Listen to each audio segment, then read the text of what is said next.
Yeah. What's going on, y'all? What is going on? It's your boy Walker Mar. I am in the building. It is I.O.W. Sports episode 227. We are here on Thursdays, Thursdays, Thursdays. It's our Thursday show, and we are excited. And as always, y'all know the deal. You see it scrolling on the bottom of your screen. Please go all the way over to all our social media platforms. Catch us at I.O.W. Sports Network on Facebook, Instagram, and most importantly, on Twitter. Wait, hold on. I fucked that up. Anyway, I do this right now, right? I do this all the time. Twitter, I.O.W. Sports, I.O.W. Sports Network on YouTube. Yes, that's where you can find the content. I need to stop smoking. But anyway, going over to YouTube, I.O.W. Sports Network. That's where you can find all that content.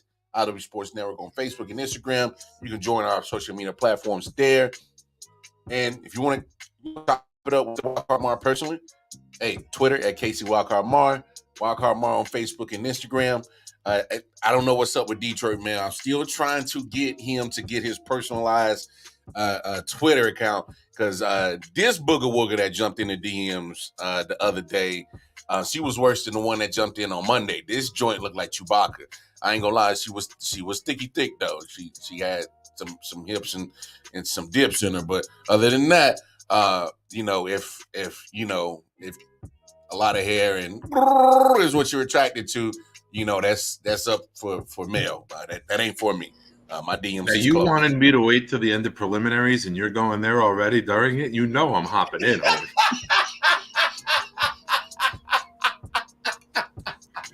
As y'all see, I got the big homie Nick Shine with me today. I ain't sitting out if we're going here already. I'm Mel. Oh, you couldn't sit that out? No, I'm sitting here eating yogurt. I'm like, this motherfucker's starting without me. Yo, my bad. No, right. Mel is occupied right now. I think he's with a Chewbacca chick as we speak. He got a machete. He's trying to get out. Hey, and that's just at her leg. So, and we just want to make clear for everyone listening, we would be even worse if Mel was here. So please don't think we're talking behind his back. We text this to him. We say it to him. And we talk shit to his face. Yeah. We're not talking behind his back. This is us going lightly because he's not. Hey, we saved the good stuff for his face. Hey, this is what we call breaking the ice. Like Chewbacca would do if she stood on it. That's all this shit is. Trust. But no, we appreciate everybody that shows us love, hops into the show, comments, shares, anything I.O.W. related, man. We appreciate all the love and the support. But no, man, big bro, big homie, always a pleasure to see you, man. You having a fantastic Titty Thursday? Thirsty Thursday? Yeah. Another day sober is another day good, brother. Hey, always a good day. Hell, just a good day to just to be alive. You know what I'm saying? So, ain't nothing wrong with that. MJ is in the building. Who got done with Mardi Gras, aka the leap year baby birthday? Because I messaged him on the 28th, and I was like, "Listen, I know your birthday's coming up. I don't know when to wish it to you. I'm going to leave this on your Facebook page like a coupon. You come cash it in whenever it's ready to be used and valid. Happy birthday, my friend." Yeah. Leap year baby, shout out again. Shout out to MJ. He literally probably one of our best viewers. Hey, I don't know if you know this, nigga. He's been buying some podcast equipment. We're trying to convince him to be our baseball guy. Trying to convince him to be our baseball guy. So he's been buying some equipment, and we'll see what happens with it. I'm gonna have a hard time moving past the Smashing Pumpkins video from the 90s equipment that he has. Remember when they smashed the store and the guy's got the camera attached to him as he's running throughout the store? That's what I feel that Matt is now, because he's always mobile. This motherfucker can't sit still. Hey, you remember the video I'm talking about? Yeah. Hey, but what he needs, he needs a police cam, the body cam. That's what he needs, because that's what works for him. Anthony, I wouldn't say this is breaking. I think we've known this for months. Yeah, no, They've been pretty clear with that. If they can't sign one, they're going to tag the other. They've been vocal about that.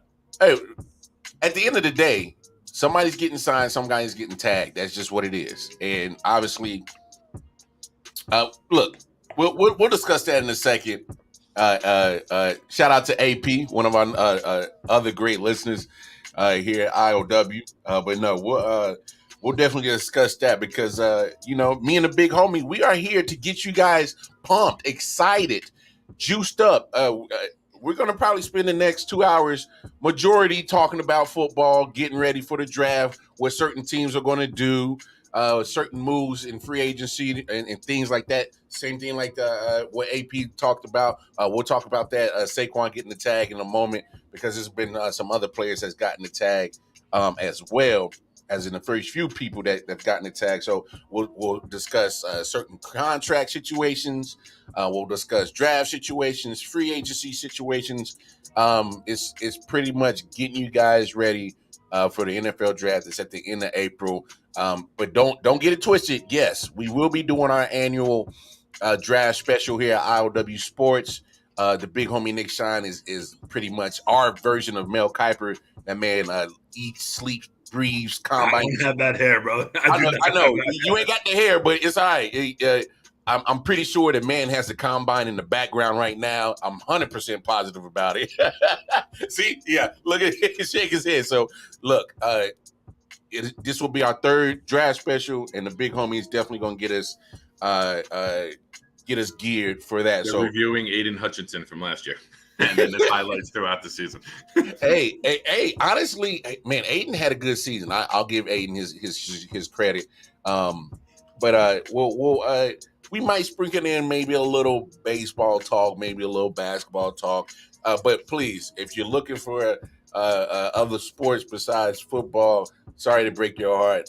We're just excited about what's going on here with I.O.W. Sports. Matter of fact, we're trying to get the I.O.W. Sports crew to Kansas City in April for the draft. We're trying.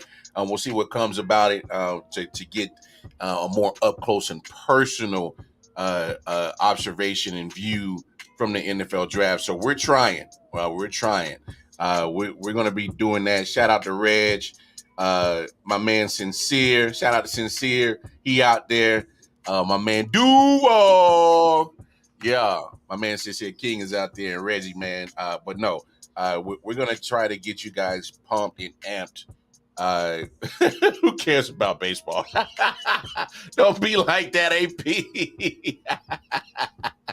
Oh shit! He said, "Listen, I'm on the move for the early show. Got a 14-year-old, yeah, and we're ripped through my house like a tornado. If I turn, I got you. Yeah, hey, understandable. I got it, dog. But no, I want to start right here because we have a very serious situation. I kind of talked about it and touched upon it last night on the Late Night Owl show, but this is the situation that's going down, and it involves Jalen Carter. For those who don't know, a very highly draft prospect from Georgia, and pretty much look. I'll play the video. It's a short one, about 38 seconds, and then we're going to have this conversation because I think it's a very not only is the situation very serious, but the outcome of Jalen Carter's life is it's in balance, possibly, but we'll see. But here's the video. Let's take a look at it. A standout University of Georgia football player who is expected to be one of the top picks in the upcoming NFL draft is now facing reckless driving charges. Police say Jalen Carter was racing with another UGA staff member, which eventually led to a double fatal crash. Investigators say speed and alcohol are believed to have been factors in the crash. A toxicology report found both drivers had a blood alcohol concentration more than twice Georgia's legal limit. That crash happened back in January after the Bulldogs won the college football championship. Well, so for those who don't know about Jalen Carter, big homie, kind of give us a breakdown of Jalen Carter and literally how high before this incident that he possibly could have been drafted before this situation went down. Oh, if the Bears keep number 1, I think he could have been the guy if the Bears don't trade out. I think he'll be the first positional player, would have been the first positional player taken. Now, the charges against him, from my understanding, are only misdemeanors. Yeah, they're misdemeanors. Which could be a fine, probation. Mm-hmm. We've seen a lot of NFL players have some legal situations, whether it's Sheldon Richardson driving or in a car going 120 or driving a car going 120 with a gun on the seat and a 6-year-old in the car. There's been a lot of vehicle speeding. I mean, the way I look at it, I think the Alabama basketball situation is much worse than his. If you want to compare what we just talked about the other day, not that they matter, but just, to put things in the context, yeah. They weren't nobody died in the car that he was driving. So basically it's reckless driving, it's speeding, if there's a camera thing. But I mean, I don't think he falls out of the top 10. I really, really don't think it affects him too much. I think somebody will take he's not in the league yet. Mm-hmm. So I don't think he falls under the legalities and the punishment of the league, because it's something that happened before you were in the league. I'd have to check further into that. Yeah. What's up, Brian? Good to see you, buddy. Hope you're doing well. I mean that. No, Anthony. Well, nobody died in the car with him, Anthony, but 2 other people. Nobody died in the car with him. Yeah. So I think he's still good. I can't see him falling out of the top 10. I really, really can't. He's not getting past Seattle at 5. Seattle will. If Seattle's blessed enough to have Jalen Carter fall to 5, say the Bears go. They trade with Indy, right? That's my projection. So we're going to use that as the what if for this scenario. Yeah. Colts go up to 1, Bears go down to 4. Arizona's probably going defense at 3. I don't think there's any. They don't need a quarterback, and there's no one offensive worthy. If Arizona keeps the pick, they're going to go defense. So who are the top guys on defense? Will Anderson be there. Will Anderson from Alabama, the edge rusher. It's Tyree Wilson, the edge rusher from Texas Tech. It's Miles Murphy from Clemson. And then interior, you have Jalen Carter. Talent-wise, Jalen Carter and what he can do from the inside is that Chris Jones, Quinnen Williams, Aaron Donald, disruptive. You're going to double me, but I'm still going to get there with my quickness and power, and there's not a damn thing you can do about it. Mm-hmm. So, Matthew, you're out of your mind if you don't think he's going in the first round. Well, wait, let me clarify. Matt, do you mean the first round or do you mean the first defensive player? You can't mean the first round, because have you ever heard of the team called the Dallas Cowboys? They would take the talent regardless of the rap sheet in a freaking second. No, I hear you. Is Sincere the one on Facebook commenting that I can't see the name? Let me double check. I got it open already. But I mean, look. Oh, that's Reggie. What's up, Reggie? Yeah, shout out to Reg, a former, Reg, who was a big Bulldog fan. And look, I think that's why we're having this the conversation, because I touched on it last night. Yeah, but no one thinks that Trayvon Walker was the best player in that draft. He just fit the 3-4 of the Jaguars better. They were better off switching to a 4-3 and drafting Aiden Hutchinson, because we all knew Aiden Hutchinson was better. Carter's much better than Trayvon Carter. And I think Trayvon Carter only got, or Trayvon Walker. Yeah. I'm mixing the names. Walker Carter. I know. It's so close. I think that the only reason that Trayvon went 1 is because Jaguars had the pick. I think anyone else has that pick. They go in another direction. Yeah. Unless it was the Jets. The Jets are going to take Sauce. Sauce is number 1 on their board from everything I've read. Yeah. But I mean, to me, that's the reason why we had this conversation is because for those who kind of saw my comments last night about the situation, I referenced my comments first. I said last night. Look, Jalen Carter is very talented, and in the NFL, talent tends more times than not to overrule a lot of situations in the NFL where Talent talented will players outweigh tendencies, right? Yes. Talent will, for the most part, outweigh a lot of different situations in the NFL. And you're talking about a talented defensive lineman who, let's be honest, in the NFL, when you start seeing the Aaron Donalds, the Chris Joneses, the Quentin Williams, those positions, and if you can emulate either one of those three, that puts you at a very premier, wanted position as a player. You're very wanted. You're wanted by every 32 teams in the NFL if you can reproduce what Quentin Williams, Chris Jones, and Aaron Donald are doing. Because being a disruptor up the middle helps your defensive ends. Being a disruptor in the middle pretty much helps and sets the tone for your whole defense. If you're stopping the run, you're being a menace on pass defense. That means you're disrupting the timing for wide receivers to get open. You're helping out your back end, your secondary. Yeah, Dexter Lawrence. I'll give you that, MJ. I'll throw Dexter Lawrence in there. He may not be getting the same love and attention like Quentin Williams, Chris Jones, and Aaron Donald yet, but I'll give you that because I like Dexter Lawrence. Dexter Lawrence is pretty damn good in the middle. But he's up there. He's up there. He would be the next name on the list. Oh yeah, if we're talking about tiers, Dexter Lawrence is up there. Yeah, he's definitely up there. But I mean, the point of the fact of the matter is, a reason why we're having this conversation is because we're talking about you're correct. It's two misdemeanors, and the way that this played out is, probably probation, a suspended license for quite a bit of a time, a hefty fine, and I think this is the reason why we're really having this conversation is because I know he's going to deal with punishment with the law in Georgia. He's already going to deal with that. He's already dealing with that, been charged with it, got arrested for it, booked, all that.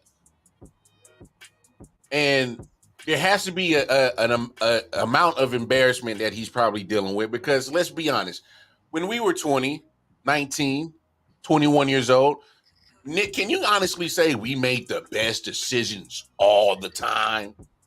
You know what I'm saying? I'm not saying what I did pre-camera phones on the internet. No way. I don't know how long. I have no idea how long. Those are off-air stories. Oh yeah, definitely off-air stories for sure. But my point is that we were not always the smartest of or best decision makers. And let's be honest about the situation.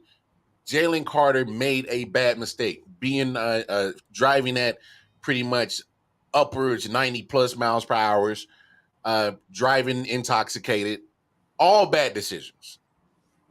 But he did not cause that other car to crash. He did not cause that other car, the occupants, to be deceased. I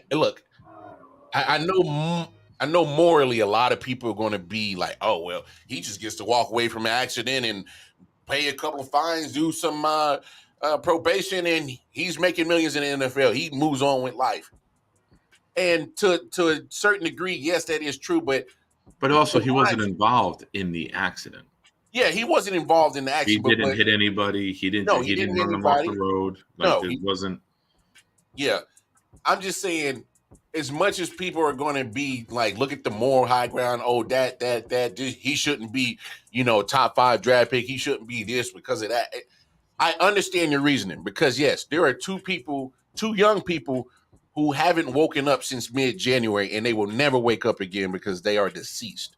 And that's the bad part of this situation. Matthew, because there would be more significant charges than reckless driving. Oh, yeah. Trust. It'd be vehicular homicide. Yeah, we be talking they about a could whole prove- different yeah. charges and cases. If he You're not getting was reckless responsible. driving if you cause 2 people to die in a car accident. Yes. So, and yeah, Don't forget, MJ. guys, there might be teams, like I'll use my team as an example. They've been doing a very good job of bringing in high character players the last couple seasons. For a while, the Jets would draft anybody and didn't care about. They just wanted to try to get talent because they were desperate. Joe Douglas has a morality clause, so to say. Now, I don't know what other teams do and what other teams don't. Mm-hmm. But I am willing to bet there are probably more than half of the teams in the league that if Jalen Carter falls to them, they're picking him. There's no way the guy falls out of the first round. There's no way. I mean, he would have to put on a MAGA hat to fall out of the first round. It's the only way now. It's the only way. Hey, but even if he put on a MAGA hat, still don't mean he won't get drafted. Yeah. I mean, he's still not falling past Jerry Jones. We know that. Yeah. I mean, let's Jerry Jones is like, I give up every number 1 pick forever. We're moving up to number 1. And look. I know where everybody else. Everybody is going to sit on sleazy. Everybody's going to have different morality levels with this situation. Where I say that Some is people might remove him completely from the board and just and that's fair. And look, they're justified to do it. All I'm saying is everybody's going to have different level of morality levels when it comes to this situation. Me personally, where I stand is, I think Jalen Carter is going to he's dealing with enough embarrassment now that his name is getting dragged through the media related to the situation. That's enough embarrassment right there. And we always got to remember that Jalen Carter, for the rest of his life, he's gonna live with survivor's remorse for the rest of his life, because he was drinking, he was driving 90 plus miles per hour. That easily could have been him. Don't these guys have the internet? To do what? Don't these guys have the internet? 120, 130 miles an hour. Did you see the video? I didn't see the video, but I saw the picture. Well, no, it's not. There's a cement pillar in the street, like in a racetrack type of environment, a controlled environment, I should say. Yeah. And it shows the effects of a car hitting it at 30 miles an hour. Then it shows the car at 60. And then it shows it at 90. And then it shows it at 120 and 150 and 180. And it goes up to like 240. I mean, at the end, the trunk is in front of the rear trunk is in front of the front trunk. Like, it's just, the progression is scary.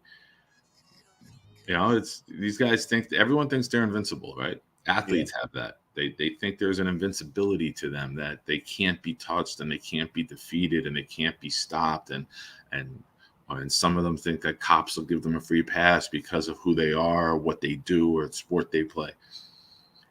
Life comes at you quick, man. And that's not a Henry Ruggs joke, but I'm going to use Henry Ruggs as the example. Guy was a top 12, 13 pick, I think. Making good money, 8 to 10 guaranteed a year. Yeah. Over. Yeah. Never see an NFL field again. Might never see outside again. I don't know how long he got. Yeah. It'll be a very long time. They should really come down hard on him. Yeah, and see, and I know a lot of people are gonna kind of try to relate Henry Ruggs' situation to Jalen Carter, but we gotta stop right here. Henry Ruggs driving at 100 plus miles per hour, hitting someone, and they perish. And there's a difference between where Jalen Carter, yes, he's driving fast, driving intoxicated, but he did not cause a crash that resulted in the perishing. So let's say, Matthew, let's be real. Now, Matthew, are both bad decisions? Both are bad decisions.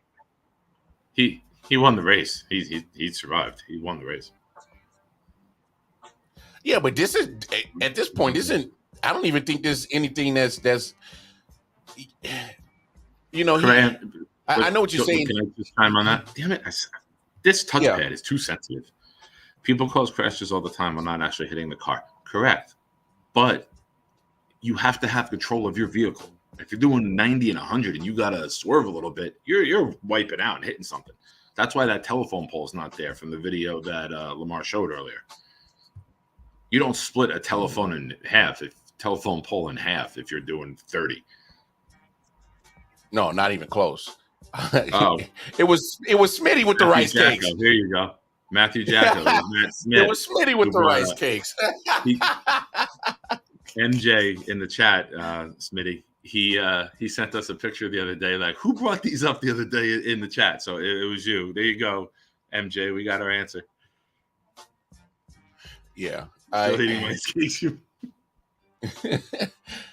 Smitty, I see you saying there are things called involuntary manslaughter, but and I understand what you're saying, but in this situation, he's not being charged with that. The charges that he got charged with yesterday was reckless driving and racing. Those are the charges. And to MJ's point, he can only be charged with the laws that the prosecutors have dropped on his name. And those are the only charges, because that's so far evidential evidence that has been provided. That's the only thing that they can charge him with. The law works with, hey, what can we prove? We can only put charges and conviction on you that is related to what we can prove. They can't prove that he involuntary manslaughtered those two individuals racing. You know what I'm saying? And this is to me, this is why it's such a weird and tricky thing to really discuss, because there's laws involved in it. There's everybody's morality level is going to be different. You're talking about loss of life, and just for me, Jalen Carter is going to have to deal with this for the rest of his life.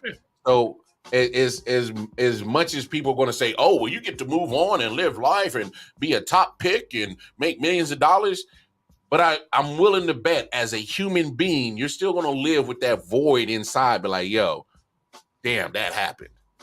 That situation happened. People lost their life. That could have been me, and I'm still here. And honestly, to me, Jalen Carter, hopefully this is a wake up call, about just making better decisions. I'm not going to say it was a dumb or stupid decision, because we've all made bad decisions at that age. I'm just going to call it a bad decision that he probably more than likely would like to take back and probably would love to have a redo.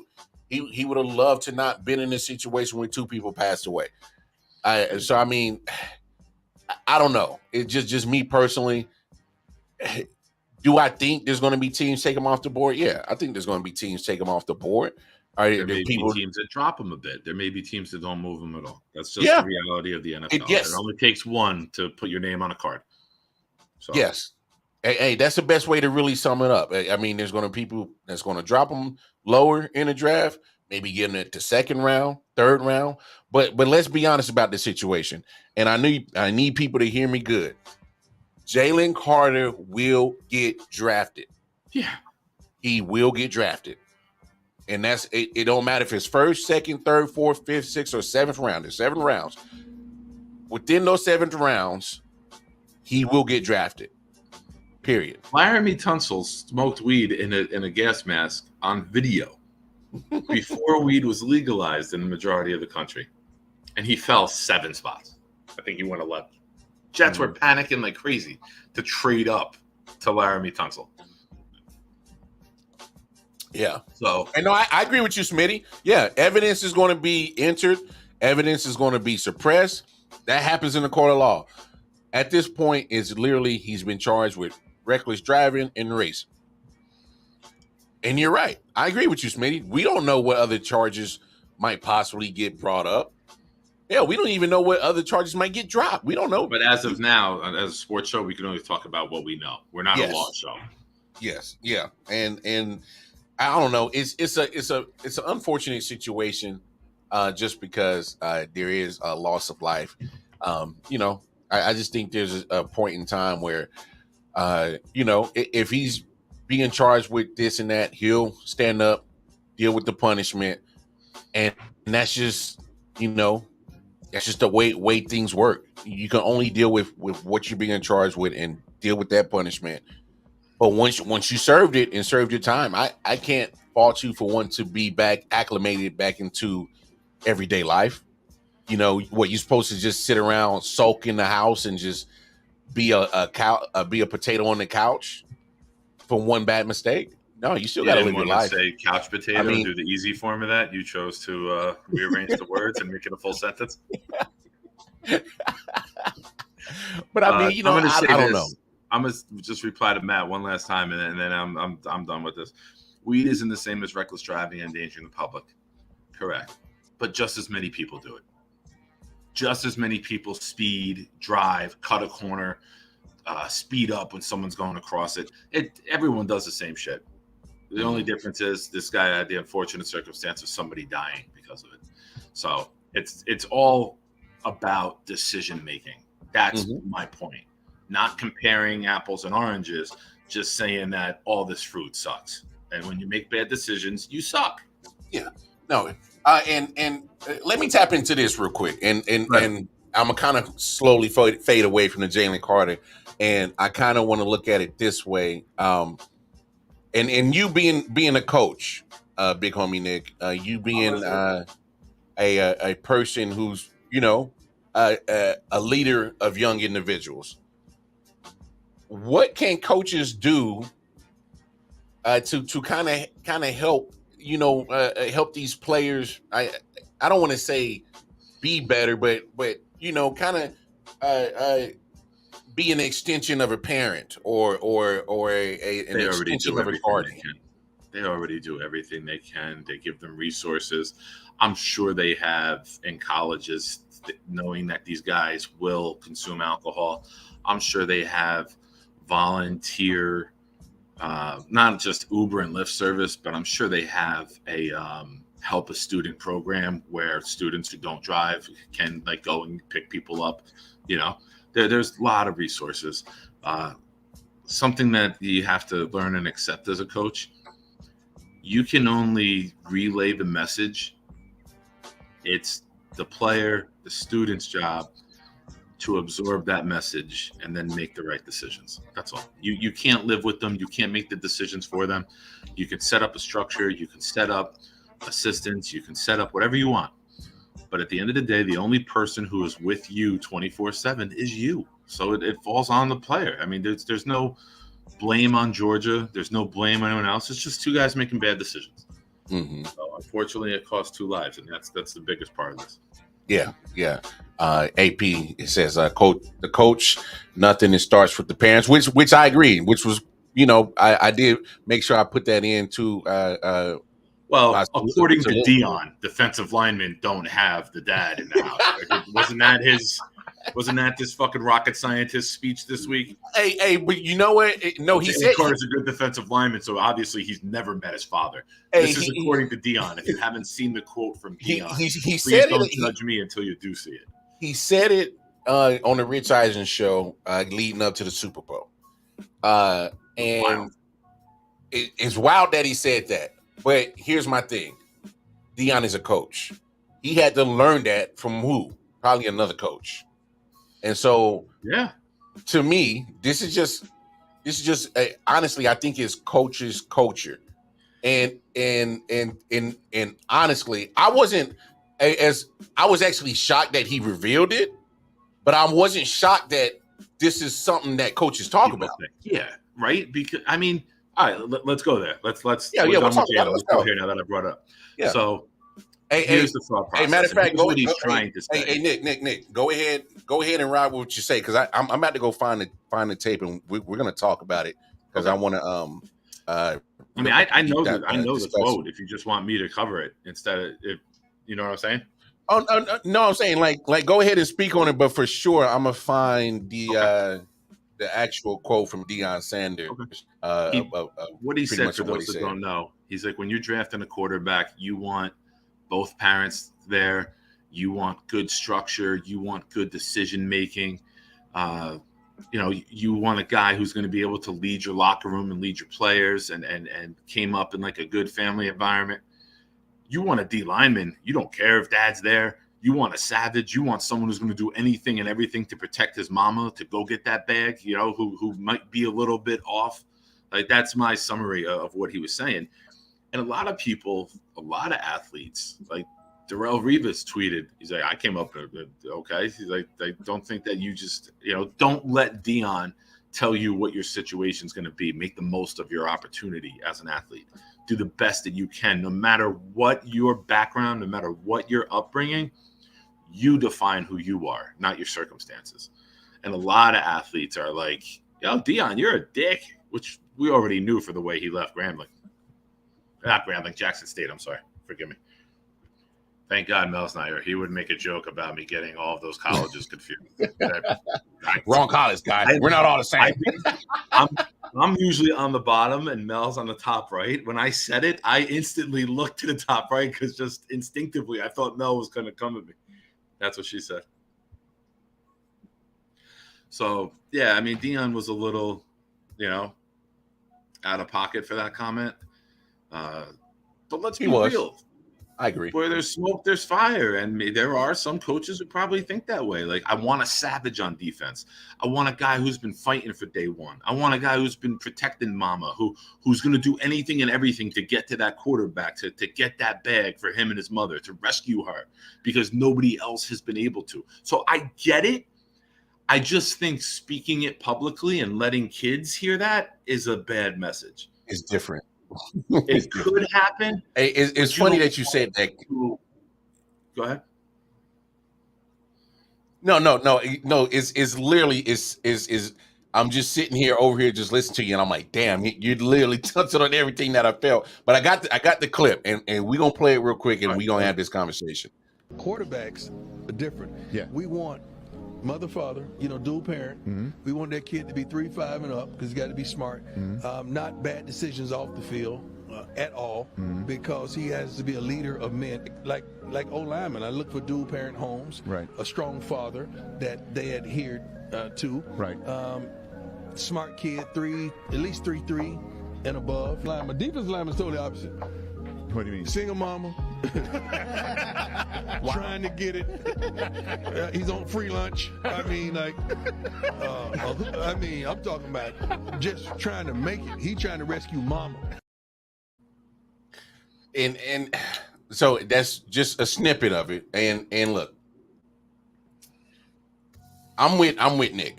I think it was very not like that. We're not like that. There's. You're not with me. No. I'm saying like I'm you idiot. I'm saying I'm with Nick because I was actually surprised that Deion actually said that publicly and out, because I played football. I'm not surprised that was said. But for those who actually watch football, be around football, coach football, other things like that, let's be honest. There's a certain type of attitude and a certain type of player that you look for each position, because there's certain different types of attitude that you can feel can be brought out of that player that can make that player successful at his position, which I 100% agree with. Now, the fact that Deion said it is going to be talked about because it's Deion Sanders. He's very controversial. He's very polarizing. And if the media and other people in the streets are going to castrate Deion Sanders for those comments, then keep that across the board for just about every coach. Because what he said, like I said again, to me is coaching culture. And is it stereotyping to a degree? Yeah, it is stereotyping. I don't like the fact that Deion made a joke about it and everybody thought it was funny. I didn't appreciate that. Because you're talking about young people who can't really determine how their lives are going to start. I don't think every kid has come out the womb and be like, man, I hope I'm given to a single mother. I'm given to a single mother that's got to work 2-3 jobs, and I got to fend for myself to survive and feed myself and cook, clean, and pretty much be a man of the household. Come on. There's nobody out there saying, hey, man, Jesus, please, when I come out the womb, make sure that I'm given to dual parents. Make sure mom and dad are both smart, making great money, and I'm going to be a great offensive tackle because I came from mommy and daddy that make great money. No, And Sandra Bullock adopted me. Right. You know what I'm saying? But like we don't choose who we were given as parents. We weren't given a choice. But I didn't appreciate Everybody's got different motivating factors, right? Yeah. Some of them might be like, some of them very well are. Not some of them. I mean, it's definitive. Some of them are guys who need to be the meal ticket and save the family, right? Yeah, because those are true situations. 100%. Yeah. Like we're not naive. We're not stupid. I just think vocalizing it in the joking manner is almost like shitting on kids who come up with a struggle indirectly. You know what I'm saying? Yes. And I think that's where I hate to use this word because you guys have heard me talk. You know I'm not like this. I just think it's insensitive to kids who don't have the perfect family. You know, it's like I'm not good enough to be a quarterback because my dad's not here. Yeah. You know what I mean? It's and I'm not talking college guys or high school guys. I'm talking about the Pop Warner, the little guys. You know what I mean? It's because that's where it starts. Who says I can't play quarterback because my dad's not in my life. Yeah, because that's where it starts. Because and Nick. Oh man, this is why you my boy. Because think about it. There's kids right now who they like, yo, I want to play football. They're 8, 9, 10 years old. So when do you start? You start in Pop Warner. And so what do? They go to YouTube. They go to ESPN, FS1. They go to all these media outlets that cover football. And this comment was made on an NBC show, which is accessible. So a kid, 8, 9, 10 years old is going to, hey, yo, man, I look up to Deion Sanders. I watch all his highlights, and then Deion says something like that. Now, this kid is under the mindset that, oh, well, my mom is single. My dad's not around. I can't play quarterback. Well, I should play quarterback according to Deion.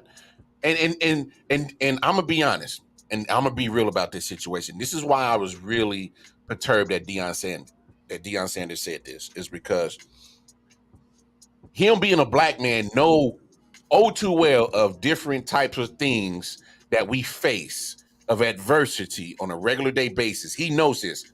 Now I understand now where he's at now, he don't face too many adversities. He's well off. But it wasn't always like that for him. It was never plush for him. So he knows all too well of being at a disadvantage just for being a black man. And so the fact that he says this, he's describing like are going in this. And that's where I have a problem with Deion Sanders saying this, because Deion Sanders is one of my favorite players. And I think he's a great leader of men, a great teacher of the game of football, and a teacher of life. But this right here, dog, it's borderline. Like it's borderline. What would Tom Landry's nephew call him? Uncle. No, bro, you're not wrong. It's shitting on the culture for 60-70% of that comment is bro. No. I'm not trying to make jokes about it, but you know how I deliver my point sometimes. Yeah. No. I get you.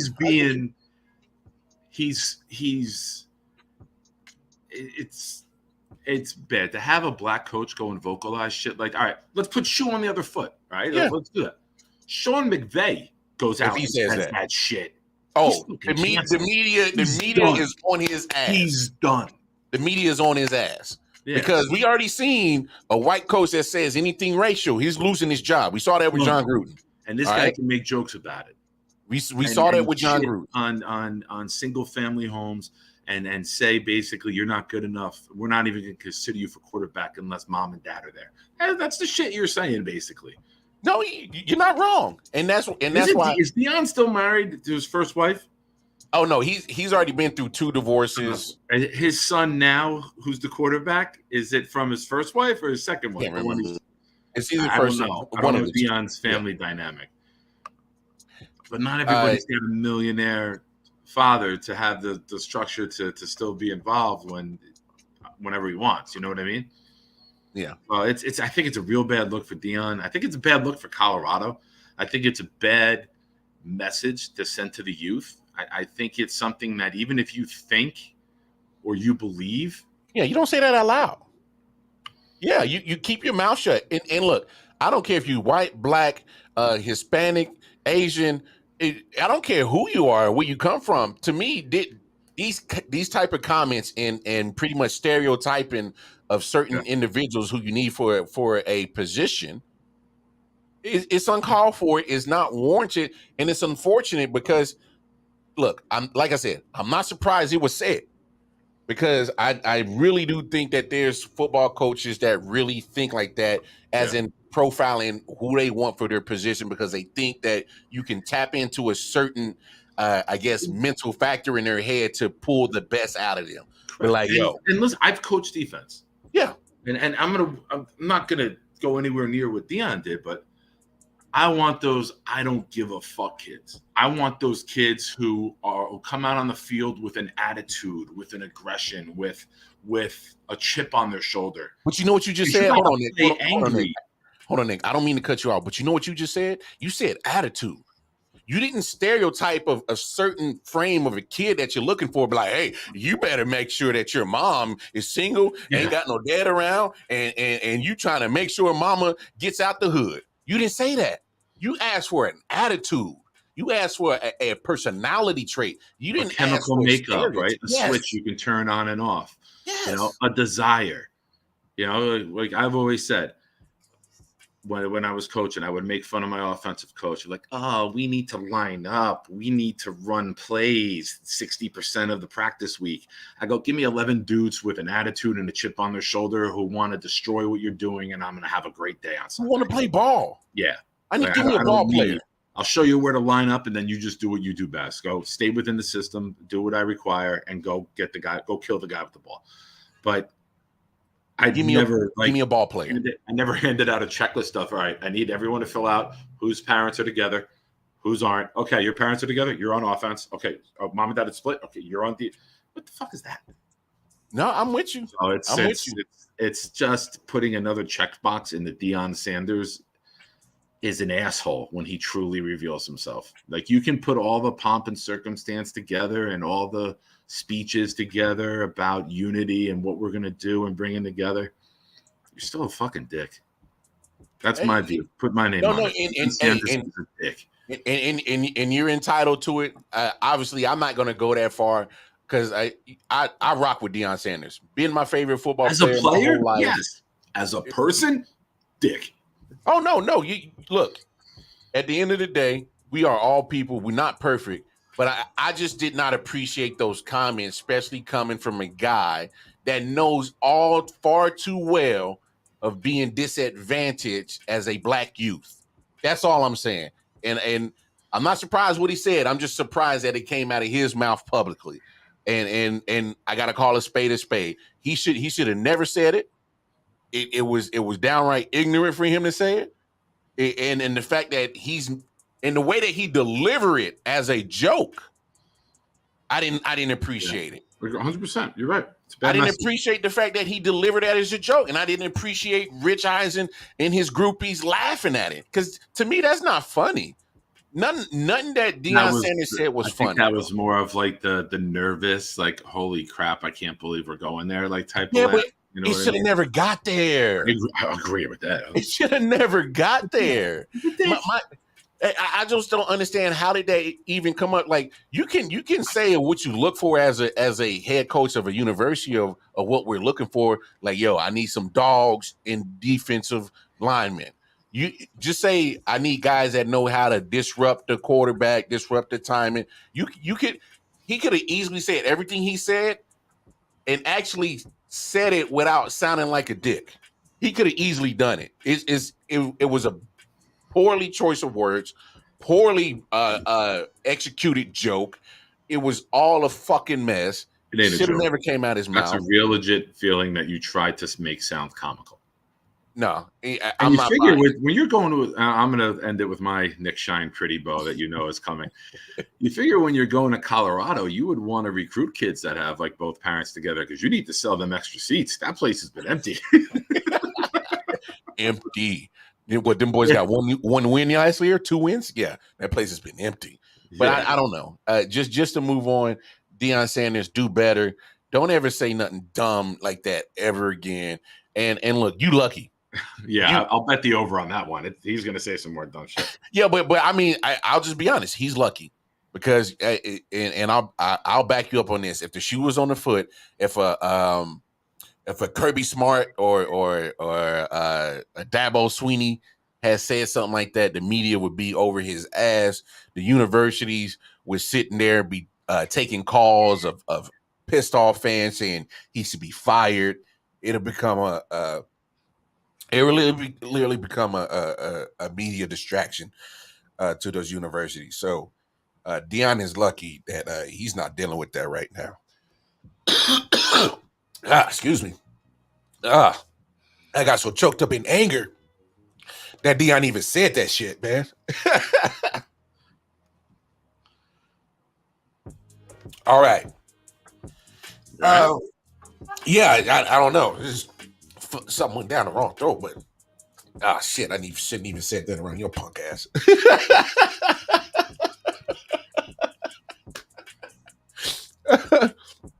No, look, Smitty, I'm not going to argue that. I'm not going to argue that. The racial double standard is insane. This is why I'm saying, like, can you imagine how white the Alabama team would look next year if Nick Saban said No, I mean, this is just conjecture. If Nick Saban's like, "Oh, I'm not bringing you on my defense unless you got like bars on your windows at your house when I show up." Like when I come to recruit you, I want to be looking behind my back. I got to make sure that I'm living real dangerously when I come recruit you. You know what I'm saying? If like you have letters from dad on the table, there's no way you're coming to Alabama. Like, bro, if he's saying shit like that, hey, and the crazy thing is, no matter how powerful Nick Saban is in the state of Alabama and adored he is, he says something that Deion says is still a media shitstorm at his door. And I don't know. Somebody need to go talk to Deion and be like, yo, bro, this ain't it. Don't ever say this again. If nobody in his circle is saying it, come on over to I.O.W. Sports, Deion. Watch our show. I'm telling you, motherfucker, don't say that shit again. That was tasteless. It was trash. And this is coming from somebody that's admired you from your playing career all the way through all the times you've done media to being coach. So yeah, I'm gonna hold you accountable, pimp. That was bullshit. That was raggedy. It was tasteless. Don't ever say nothing stupid like that out in public ever again. And don't do it jokingly, because that shit wasn't funny. Not at all. All right. Big homie. What is one of the biggest names that you're hearing right now in the draft that is absolutely shooting up the board that everybody is talking about through all your clippings and interviews that you're kind of watching, getting prepared for the draft? What name is on the board that is absolutely shooting up through the ranks? We discussed it at great length the other day. Anthony Richardson is somebody who was plus 10,000 and now he's plus 650 to go number one overall. Somebody put a $500 bet in when he was plus 7,500 to go number one overall. So they could be sitting on a nice $30-something thousand payday. Another guy who I think is going to end up being the number one wide receiver taken, especially after his I don't know if he's running this week. Zay Flowers, wide receiver from Boston College. Yeah. I think when you look at a guy like Tyreek Hill and with his shiftiness and speed and ability to just get open at will, and when you can't bump and rough guys up like Revis, Ty Law used to do back in the day, somebody like Tyreek Hill, who may have been a novelty 20 years ago, is now can be the forefront of your offense.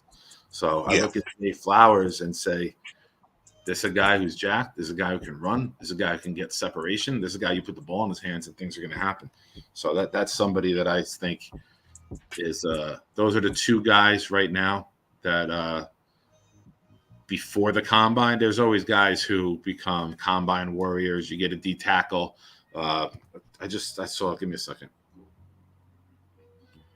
D tackle from Pitt, Cansey, just ran a 4.67 40 as a D lineman. I'm going to give you some numbers here. 6 foot 3/4, 285, hands 9 7/8 inches, 40-yard, 4.68. Big boy. Cansey, 6'1", 281, 9 1/8 inches, hands 4.67 40. First guy was Aaron Donald. Same school, Pittsburgh. They're both like 6'1". They're both 280 something.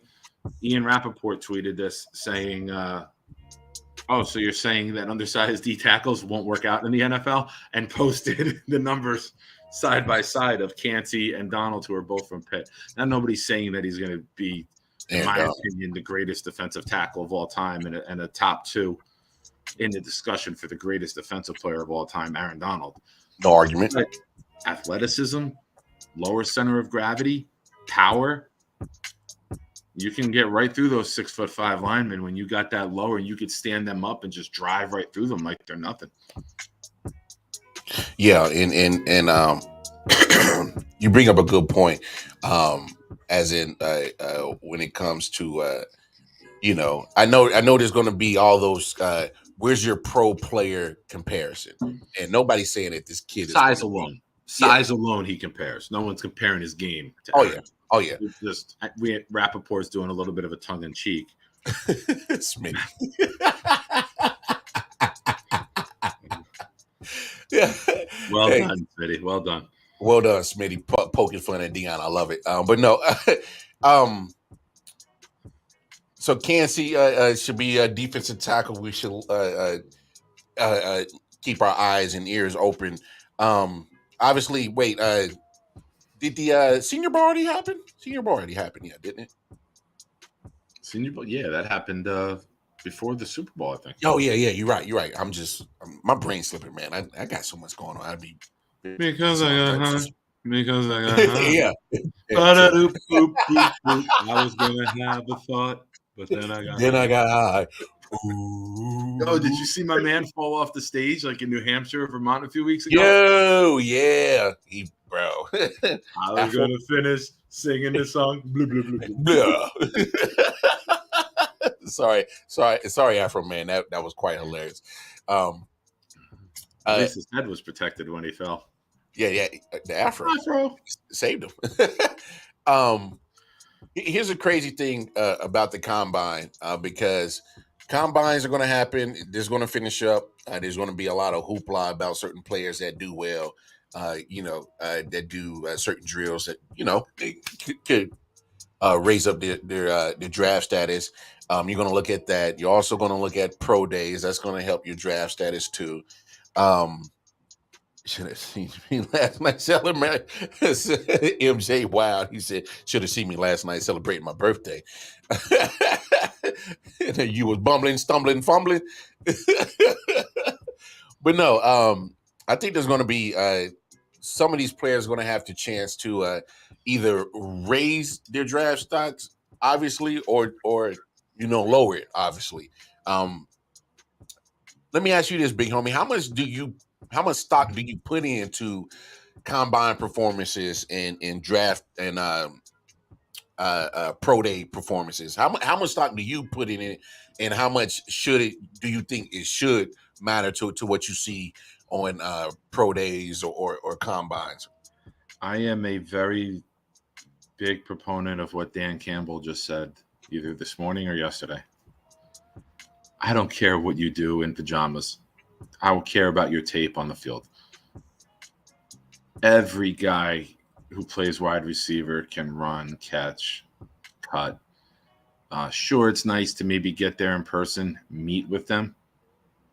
Like the Jets coaches are not there. Mm-hmm. They're not. The scouting staff went. Woody Johnson went to meet with Carr last night. So as he should.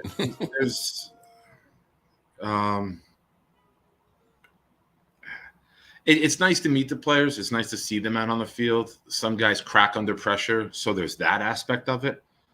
But if you can block, I care about what you're doing on film. I don't care what you're doing in an Under Armour shirt and spandex shorts.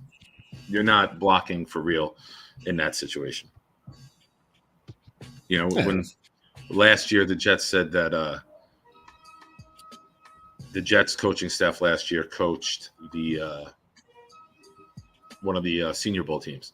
Yeah. And they said that was more beneficial than anything they would have gotten in any other way, because you have close personal access to the players and in pads, and they're practicing and they're running the routes and they're picking up or they're not picking up the plays. So you can be like, oh, this guy can't pick up a playbook. Duh, he's off our list. So it's always about what you can do on the field. And as a Jet fan, Vernon Golston was the Combine Warrior of 2006. I think he had 2 sacks in his career and out of the league very quickly. So it's nice. It's good for the most important shit happens off camera. The meetings, the interviews, the personal interactions, physicals. Because you got to make sure you're physically healthy too. Yeah. The medical is more important sometimes than the interview. Everyone wants to be the smartest guy in the room and try to outthink everybody else and take the guy who runs the 4-2-1 but can't catch the ball or can't cut. I think of the Raiders with Hayward Bay that one year, who ran really fast. Lightning fast. Hayward Bay was fast. Couldn't run a slant to save his life, but he was just a sprinter. Hey, if it wasn't a go route, he wasn't on the field. Yeah, it was like a go home route. It was go or go home. Those are the 2 routes he ran. Matthew Smith saying, I'm the smartest man in the room. Well, that's because you're sitting in a dark room by yourself, you Aaron Rodgers wannabe. You don't even know if you got poop on your hands when you wipe your butt. That's for Rodgers' comment, not you, Smitty. Did you see Rodgers' comment about poop? Oh, he's like, they came out super smooth, and in my mind, everyone was at least a double wipe. Because you don't know. You can't do the I just did a number 2 double check. So you gotta just keep wiping. And how do you know where the toilet paper is and if you're running out? Yeah. I'll say it because you can't. These fucking white hippies. Jesus Christ, man. No, I say it. I'll get it down. Don't disrespect me. No, me personally, the combine is cute. Pro days are cute. It's it's this man wants Derek Carter. Oh yeah. I want guys who wipe in the light. Hey, Hurricane Sandy was the only time. Hey, but here's my thing. Derek Carr is to me is an upgrade from what you guys had in the QB room last year. He's an upgrade. He would be our most talented quarterback ever. No, that's what I'm saying. Like let's be honest about the situation. Derek Carr is a upgrade for what was in the quarterback room last year. Oh, gotcha. All right. So I think but back to this combine and pro day shit. It's cute. It serves its purpose. It's another reason for football fans like us to tune into NFL product. But I like the point that you said. If you're a coaching staff and get the chance to coach one of these Senior Bowl teams and have the players actually in your face and in action, you know what I'm saying? Yeah. And I think that's what it is, because at the end of the day, it's that's why you have scouting teams. Go scout the hell out of these teams and make up a mock report of why we should get him. What are the things he's going to bring to our team? Negatives on what we need to work with him on, where he can improve at. And that's where you really do your work. That's where these scouts get paid for, is to come out with these mocks as in, hey, this dude works well in this situation. He struggles in this situation. He needs to improve. Yeah. So, or on the flip side of it, this guy's a leader. You know, he encourages others. He leads all the drills. He does all the, you know what I mean? There's guys who will stand out for positives, and there's guys who will stand out for negatives. So it's both ends of the spectrum, right? Oh yeah, without a doubt. Because I mean, that's why you see all these so-called experts say, "Oh my gosh," got on a Pedialyte. What is Sugar that? free, all zeros, baby, all zeros. What is that? Is that crack in a? No, never mind.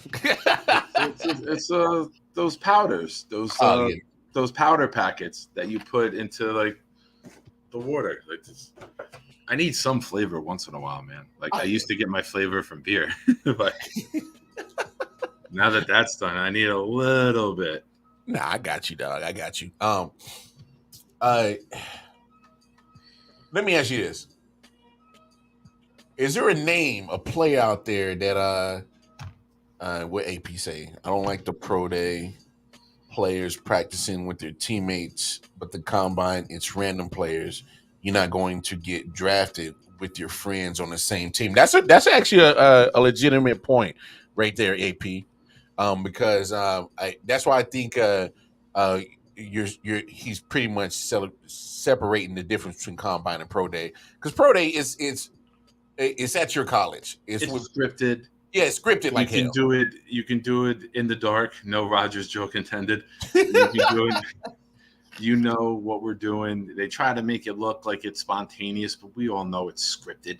Oh yeah, it's scripted as hell. Rehearsed over and over and over and over. Very rehearsed. Because it's with players you play with. The main thing about it is seeing the guys live. It's seeing a defensive end's first step and his explosion. It's seeing the live pop of the ball coming out of a quarterback, throwing that slant or throwing the out or throwing the deep ball or hitting the sideline comeback. Can he throw it opposite hash to the other sideline? Does he have the velocity? Some of those things view better in person than they do on game film. So there are some benefits to it, but you're still looking at decision making. You're still looking at reading a defense on film. You basically go there to confirm what you saw on tape. Does he have the live arm? Yeah. Can he move? How's his movement in the pocket? Is he a statue? And seeing him live, the film backs up what you saw on live. Yes. 100%. Yes. Yeah.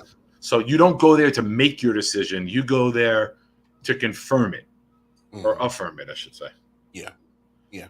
I'm with you on that. I'm with you on that for sure. Affirmation. Yeah, right. Confirm. Affirm, and they all are in the same damn neighborhood or meaning the same damn shit. It didn't sound right coming out. It's all in the same neighborhood and damn meaning and definitions. But no, I'm right there with you 100%. But and everybody's got their own weight system in terms of how they value each thing. Some people may value combine and pro day workouts as 5% of the structure, right?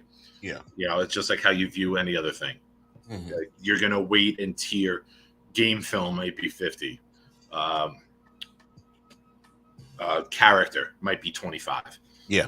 Like I'm just throwing out numbers. Like, yeah. I got you. It's interesting. Everyone's got their own morality level, belief level, what they put most stock in. Game scout. That's the fun part of it, is that there is no set algorithm for it, and that's what makes the draft such a fun crapshoot. And it's crazy. It's crazy you say that, because the draft, the last few years, has been actually very, very exciting to see as a fan of football, just to see the drama of who they're going to pick, who's going where. What is showing his age here? Oh, Smitty's showing his age. Hey, if you're a college guy and you're going out and drinking, you might want to look into that for the day after. Pedialyte is majority Smitty used for young kids. If they're sick, they're vomiting, they're not holding down formula. Keep them hydrated. Gatorade for kids, basically. Yeah, you took it right out of my mouth. I'm like, it's Gatorade for kids, pretty much. So it's great, but a lot of athletes use it too. I've used it, and a lot of college people, have a bottle hangover or two before they go out. And then have it the next day too. And said I use liquid IV. I think Green Bean just had a commercial about that. But Pedialyte is almost on the same idea, right? Yeah. Have you heard of Liquid IV? Liquid No. IV is say you take a 16-ounce bottle and you put this packet into it. It basically gives you the hydration level of you're drinking 48 ounces of water instead of 16. It's like really? a hydration multiplier. Oh, really? Yeah. Oh, okay. I'm gonna have to check that out. Because I'm bad at hydrating. Like I'm terrible at drinking water. Like I'm terrible at drinking water, bro. So Liquid IV sounds like I don't something. even want to ask Dion what that equates to. No, please don't. Please don't. One segment on his stupidity comments is one enough on my show. For real. Let me ask you this, big homie. You talked about Anthony Richardson and Zay Flowers being some of the people whose stock might definitely rise. But we got to go the opposite way.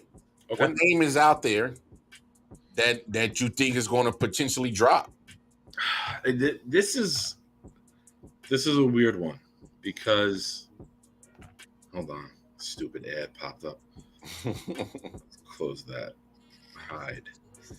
I don't want to check your web browser, please. No. It's in the mock draft simulator, but sometimes on the bottom. Okay. As you go to like hit next, an ad will pop up. It's like sure. Something I'm very interested in is offensive tackle. I'm not even paying attention. Offensive tackle from Northwestern. Yeah. Peter Skoronski. Yeah, I've been hearing his name. Very good tackle. Mm-hmm. Estimated at 6'4". The potential red flag for him is they're saying his arms are going to come in like alligator T-Rex arms at like a 32 or 32 and a quarter. Mm. And for tackles, you want 35, 36, like long especially arms. with the speed of these DNs now and their get off.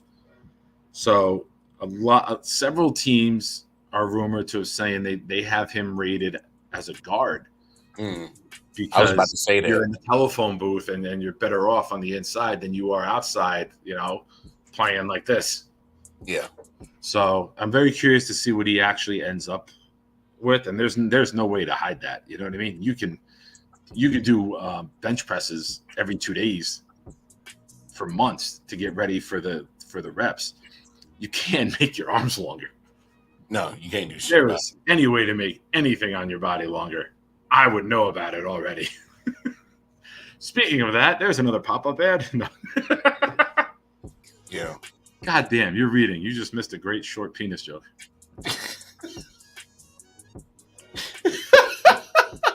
Did you miss that? I was like, if there was any way to make anything longer on your body, I would know about it already. Jeez. Oh my gosh. I can't with you, sir. Oh my gosh.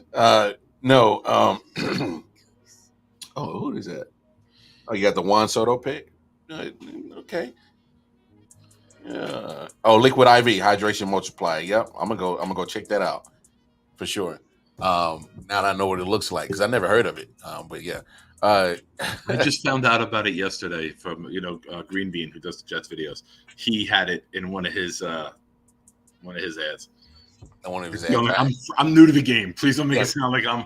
But you know how well I am, how good I am with hydration. I mean, who else? This is my second gallon today. The first one was water, and then this one is this.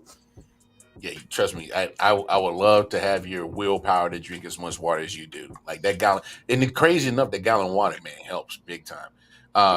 Helps everything. I tell my son all the time, he's got ADHD. Yeah. He wakes up in the morning, and it's like you don't even recognize the kid. I'm like, listen, you got to have a routine. You got to wake up, go piss, take your pill, drink 16 ounces of water. I tell my friend all the time, she wakes up, she drinks coffee, and then half an hour later, she's like, I feel like hell. I go, you got to put 16 ounces of water in your body first. That'll help flush the coffee through your system and get your body going. It's good for your organs. It's good for your brain. It's good for your stomach, because you're basically throwing coffee, which is doo-doo juice, into into an empty canyon, right? It's with doo-doo juice. He's totally doo-doo juice. Nutrient-wise, yeah. If you put water in you first and then you drink the coffee, I'm telling you, it's not. You have more staying time and power. Water is the key to everything for the body, man. Oh shit, man! Say doo-doo juice. So Stronsky, left tackle from Northwestern, probably on the downside. And I agree with you because I it's funny you said that. I would move him to guard because it work. It means you don't because when you don't have those long arms to fend off those DNs who are coming at 4.4 speed, 4.5, they're already faster than you.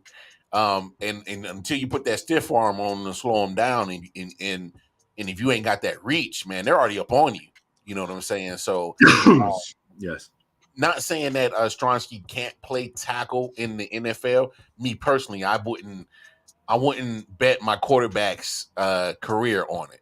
Pretty much, I'm not trying to find out if he can protect or not. Let me move him inside where, like you said, you're in the phone booth. It's okay to have your arms tucked in and protect, because now you can lay on a defender and move and rock with him and dance with him and move around with him instead of trying to reach out for him. You don't have to reach for him when you're a guard or a center. So, I got this one. I got this one. I haven't noticed, Smitty, with your 700 comments in the last hour and a half. No, I'm sorry. Man, leave Smitty alone, man. I had to, man. I'm sorry, pal. Any other names that you think might potentially whose stock might drop? I'm not that deep into it yet. Okay. I'm still mid to late first round in terms of knowing the guys. I usually start from the top and work my way down. I'll read a lot this week and this weekend and early next week about players who I know that, being the Jet fan, I'm doing a lot of research about the offensive tackles. Like, can we wait to round 2? I know a lot of people, no, you got to get round 1. You got to get round 1. You don't. You don't. There are plenty of guys who start in this league. Trey Smith at right guard was a 5th or 6th rounder for the Chiefs. There are plenty of guys in this league that are not first-round picks that end up being outstanding professional offensive linemen for 10, 12 years. There is a lot of depth with this OT group. You start off with Paris Johnson Jr. from Ohio State. You got Broderick Jones from Georgia. You got Peter Skoronski from Northwestern.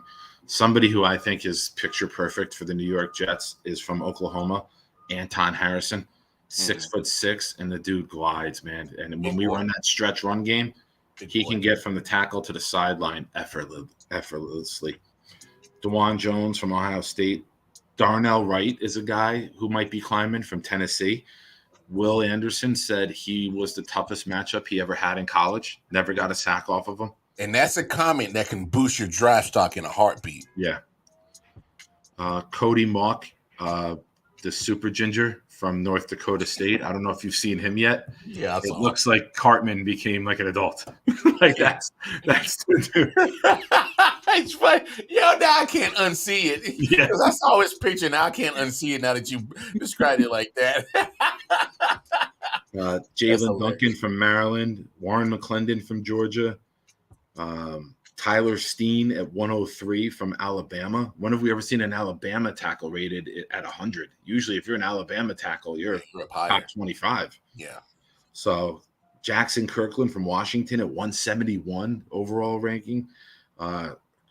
So as a Jet fan, I don't think we absolutely necessarily have to go tackle at 13. I don't think we have to reach. I think it would be nice if we traded back, got some more mid-round picks. We had a tackle, we had a center, we had a wide receiver, we had a linebacker, we had a D tackle, we had a safety or two. I would rather stack up some 2, 3s, and 4s, and like I say every year, give me more lottery tickets in the lottery that is the NFL draft, right? If I can hit 6 out of 10 guys, that's a very successful draft. Oh hell yeah! Especially if you get 6 starters out of that 10 guys. Oh yeah, without a doubt. You pretty much knocked that draft class out the park.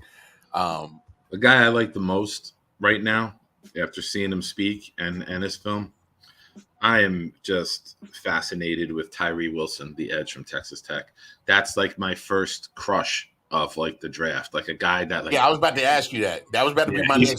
He's my crush right now. He's Okay. the guy that like, man, if there was a way for the Jets to get this guy, like somebody projected top 10 who you hope his uncle releases like a video of him like smoking meth or something like 20 minutes before the draft. Let him fall a little bit. Let him fall. And you just pick him up. Thank you. He's got a Winnebago out in New Mexico or some shit. Some Breaking Bad shit. Yeah, let him fall, man. Let him get the 13, bro. Let him, come on, man. We don't have that much meth up here. You can. We'll get you recovery. You'll be all right. Yeah, I got Tyree Wilson. His arm length. Yeah. There's a video he did yesterday at the combine with Peter Schrager. Peter Schrager's my size. Maybe not weight-wise. But Peter Schrager's that size? Peter Schrager's 6'3". Shut the hell up. I would have never guessed that, bro. He looks so small on TV. Schrager stands up and does – he did his win. And his band, like Schrager's fingertips, like here on each arm. A massive, massive human being. Yeah, that's crazy. That's crazy because I wouldn't even know that Schrager was that big, and if he's just getting moved like that so easily. Yeah, that's crazy. You said that. Doing I.O.W. What's I.O.W? Homework, sure. I know you're not. Yeah, Matt. My favorite thing about Schrager is that as soon as they start to send it to him for like a segment that like he worked on, you think he's like a 2-month-old getting tickled under the table. He starts to go like this. Oh, here, I'll use the bowl as the microphone.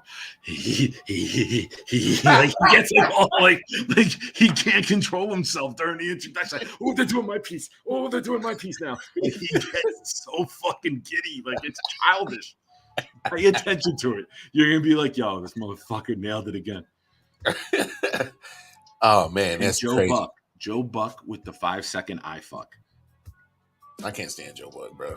I But can't. when you watch Joe Buck and he talks and then he turns into Aikman, it's like you could see the count in his head. 3, 2, 1.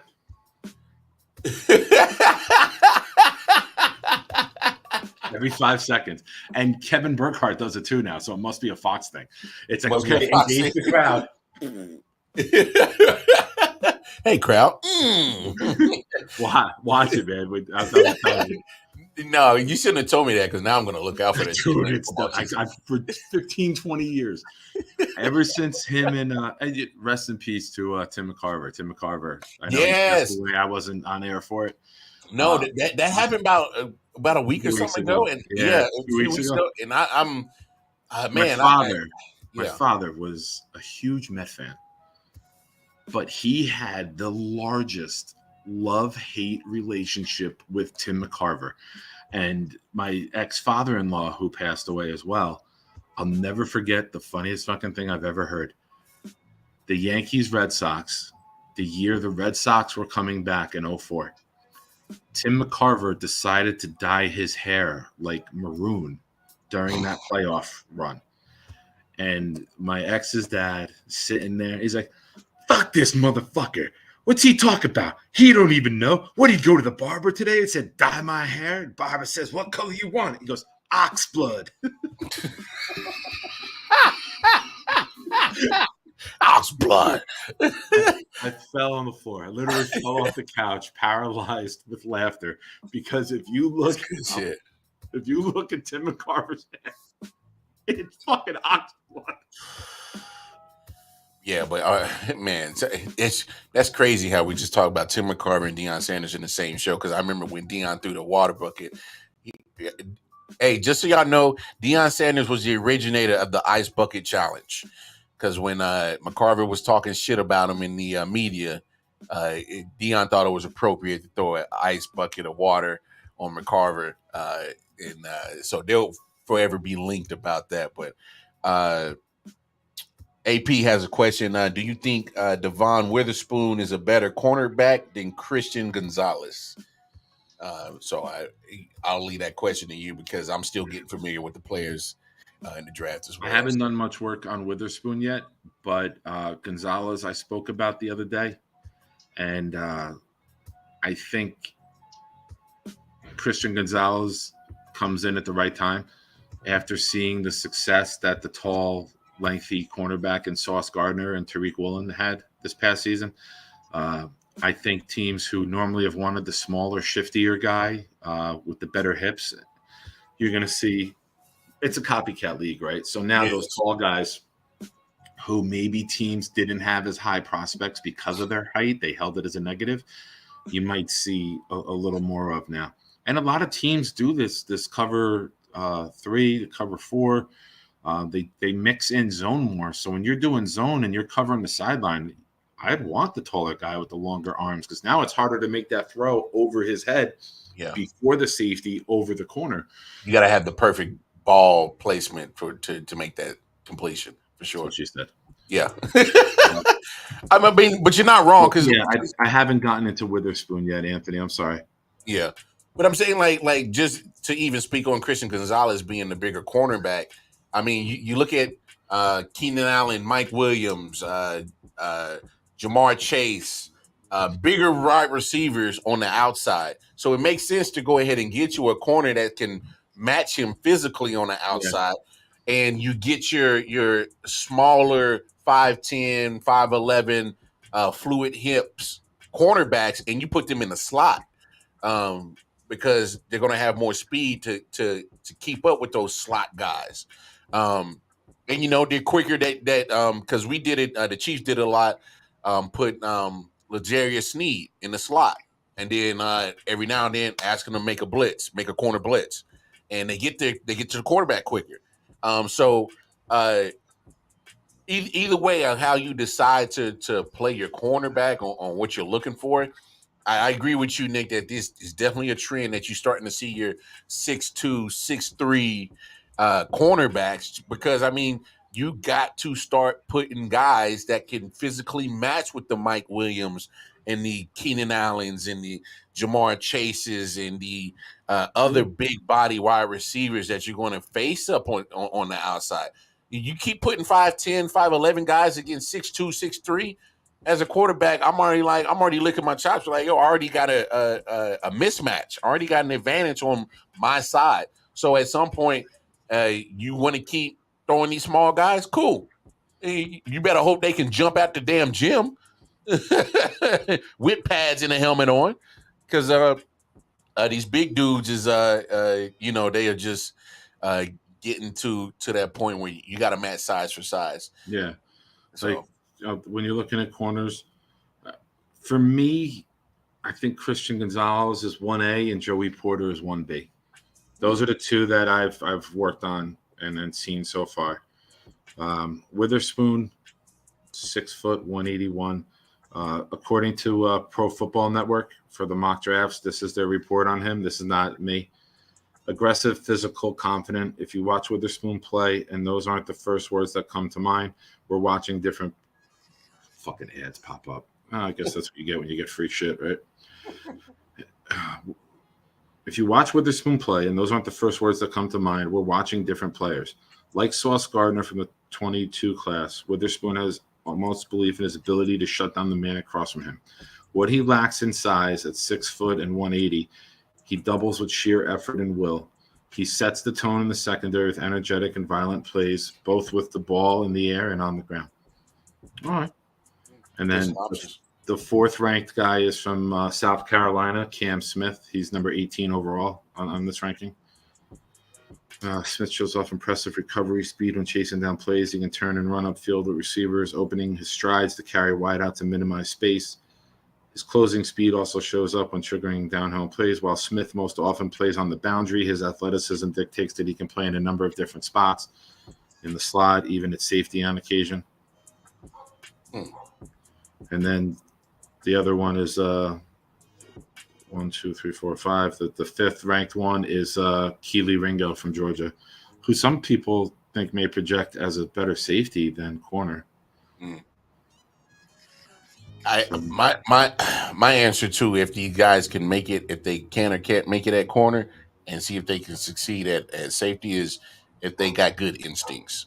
Because in my opinion, when you're a safety, you pretty much got to look at the whole field and have the instincts to help put yourself in great position of all these routes that these coordinators are coming up with, as in able to see the whole field and where routes are coming from on the backside and not just what's in front of you. So, I mean, look, if you don't have the size for corner or the speed for corner, hey, you might possibly make a great safety.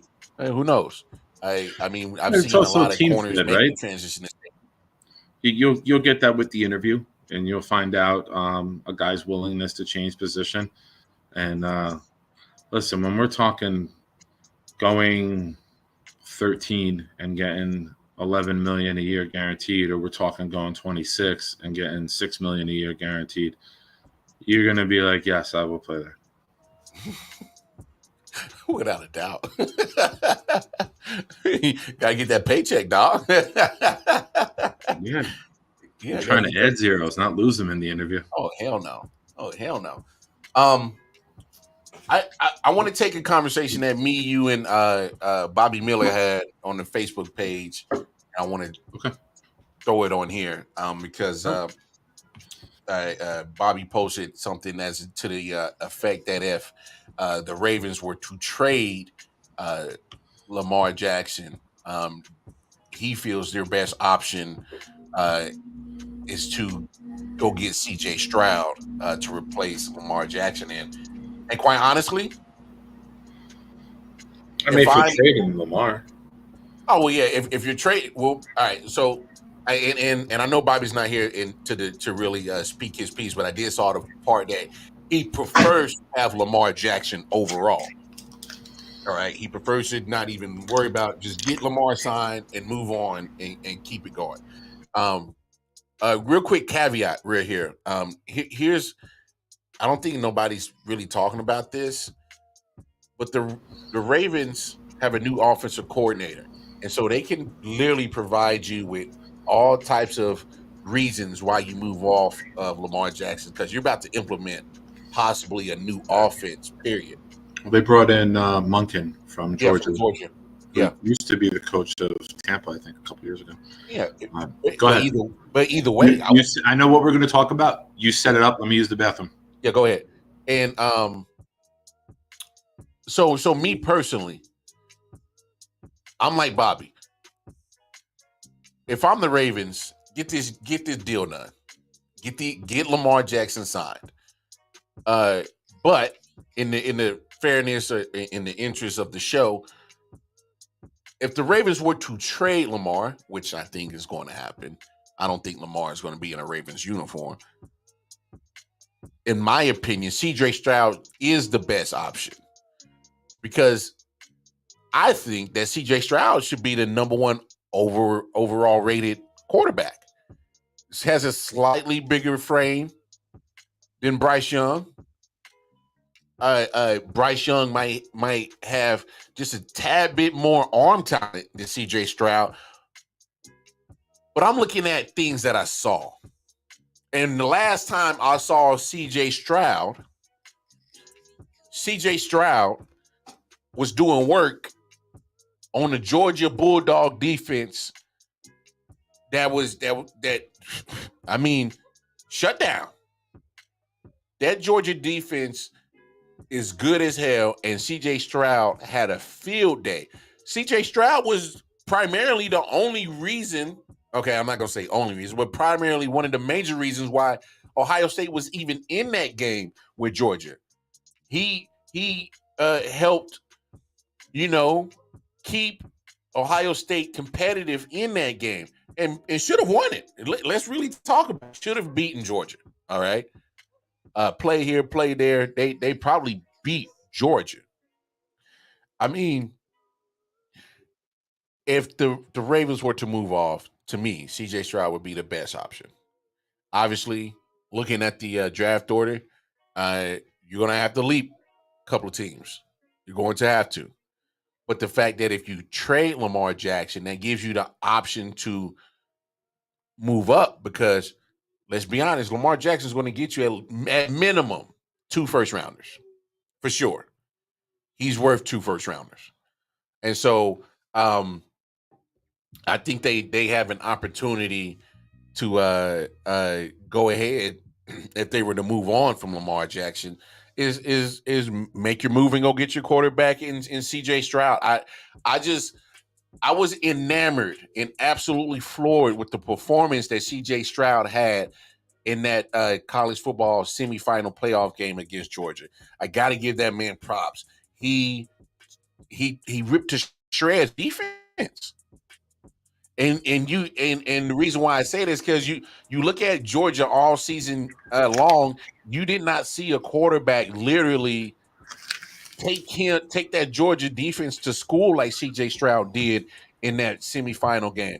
And you can't knock what CJ Stroud did, because not only was it a college football semifinal game, it's a big stage.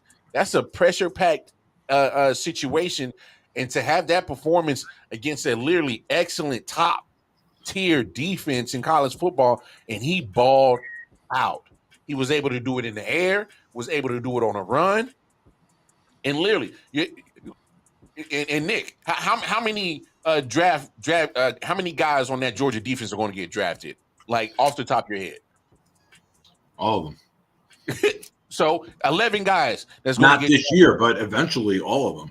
Oh well, yeah, but I'm saying like that started, yeah, because some of them were sophomores and freshmen and not quite juniors yet. So, but regardless, C.J. Stroud went up against an excellent defense in a pressure packed situation and balled out. So if the Ravens were to ever move off the top of my head, to me is Jalen Carter, D-line, yeah. Smith, Chris Smith, the safety, Ringo, the corner / safety. There's another corner, and a linebacker who should be a mid to late round pick. So, I mean, it's not as loaded as it was last year. Oh no, but I agree with you. But eventually, all 11 will. Oh yeah, it pretty much Georgia's at that point now that they're just reloading. So, I mean, what you say about the situation that we or the conversation that we had with Bobby on the Facebook page in regards if Ravens were not to re-sign Lamar, eventually trade him, and they're going to be in the quarterback market probably to the draft. Personally, I think it's the best thing for the Ravens organization. You had Lamar at MVP level and couldn't win more than 1 playoff game or a play. I think Lamar's got 1 playoff win, maybe 2. 1, yeah. As far as I know, he got 1. Okay, yeah. So, listen, there's guys who excel in September, and there's guys who excel in January. Me, I'll take the guys who can win in January. And I think it's a tough but very smart decision. Mm-hmm. When an organization can identify that, all right, we may have peaked. Let's hit the reset button. We got a quality team. Maybe it's not the GM missing on wide receivers. Maybe it's just your quarterback missing on wide receivers. So I don't know. I think it's fun for video games. It's fun for highlights. It doesn't produce championship rings. As much as we laugh at Tom Brady's immobility, he's got rings. Peyton Manning couldn't run, rings. Yeah. Eli couldn't run, rings. Patrick Mahomes can run, but he will annihilate you from the pocket. In the pocket, yeah. Oh, yeah. He can run when he has to, but when he does, he's still looking to run. Whether it's backflipping, no looking, he wants to throw the ball. He's just on a different level with how he can make those deliveries. So when I look at Baltimore, personally, keep him because I don't fear your team. You go get an elite pocket passer, add it to that defense, add it to that offensive line, add it to that run game, and now you got an elite pocket passer. Okay, now you're cooking with gas. Listen to this guy. Listen to this guy. This guy's spitting facts, man. Wow. I was waiting for the sarcasm. That was actually no. Look, because I get what you're saying. Now, I've always been a good advocate of Lamar Jackson because I respect that the guy's a winner. I think last time I checked, 70% winning percentage as a starting quarterback. He may not get the love that he gets for being accurate. He's at career 64% completion percentage quarterback, which if you guys look at the numbers, he's up there with Drew Brees as in completion percentage. Oh my gosh. Fucking MJ. That's your birthday. That's your birthday gift. Now shut the fuck up. Yeah, that's your birthday gift, shut Matt. The fuck up. I don't want to hear about the Giants until fucking September. Shut the fuck up now, Matt. No, so look, me personally, I'm in Bobby Miller's shoes. I don't. If I can't keep Lamar, then yes, go get CJ Stroud. As much as I'm sitting here talking, I've said it a million times. No, do I think he's going to be a Raven next year? No, I do not. But me personally, he's to me, there's been a lot of injustices towards Lamar that in Baltimore. You've pretty much spent all your money on the defensive side. Yeah, he has an all-pro tight end. That's great for him. I mean, Mark Andrews is phenomenal. And literally, Mark Andrews is so phenomenal that he's literally right under Kittle and Kelsey in tight end rankings. So Andrews is going to get his targets. He's going to get his receptions. He's going to get his touchdowns because he's been Lamar Jackson's number one target the last 3 years. Because when are the Ravens going to actually address their or lack thereof of wide receiver help? I don't think they've always done their best job at trying to give him proper help at the wide receiver position. I mean, who knows what Lamar actually can be if he's given legit wide receiver help and actual weapons not named Mark Andrews. You know what I'm saying? So it's fickle in that situation. But if you were to move on, and let me add this to my while you're contemplating your thought. Yeah. Let me add this. I want to know what came first, the chicken or the egg. I want to see Lamar somewhere else so we know, was it Baltimore bombing on receivers, or does Lamar go somewhere with a star-studded cast and balls out and 11-6 wild card loss? That's fair. I want to know what I want the answer. You know what I mean? Yeah, because there's a reason for it. It's that captivating. It's that pragmatic that I want to know. I want the answer. Does Lamar go somewhere and throw for 6,000 yards and he's the greatest pocket passer we've ever seen? And it was the receivers in Baltimore and it was the structure? Mm-hmm. Or is Lamar at his peak and he goes somewhere else and falls even further? Mm. That's fair. I want to know the answer. Like, I think it's that captivating of a discussion. No. That's a fair take because, I mean, what did we say when Brady and Belichick split? Who was the reason for the dynasty? Who was the reason for this? What was the popular meme? Who got the refs in the divorce? Oh, Brady did. We know what's up. Brady got him. But no, only player to save Lamar with is Hopkins. I'm gonna flip that. I think Lamar needs players. I think he needs multiple. And the structure of what you pay for your linemen and your defense and your quarterback, you might not have ability to get wide receiver. Yeah. I mean, to me, it's so many different variables that we got to put into context when it comes to with the Lamar situation. I mean, we got to talk about, like we said, Monken coming over from Georgia. What type of offense is he going to bring? What are the Ravens' plans with drafting, free agency, as in when it comes to trying to get Lamar help with the weaponry on the offense? And the number one overall bugaboo about Lamar's situation is if he's either going to be there or not. Because let me add this to this. Yeah. We just watched Georgia win back-to-back national championships, right? Mm-hmm. Without naming the tight end, name a wide receiver from Georgia this season.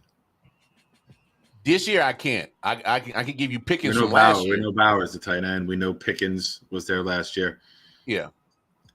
Now, maybe that's the perfect guy to run the passing system for Lamar because they had no-name wide receivers and won the national championship. So I'm not just going to shit on Lamar. I'm going to say maybe there is potential. Maybe they got a coach who just won a national title with a tight end and no-name wide receivers. I'm a Georgia fan. Right.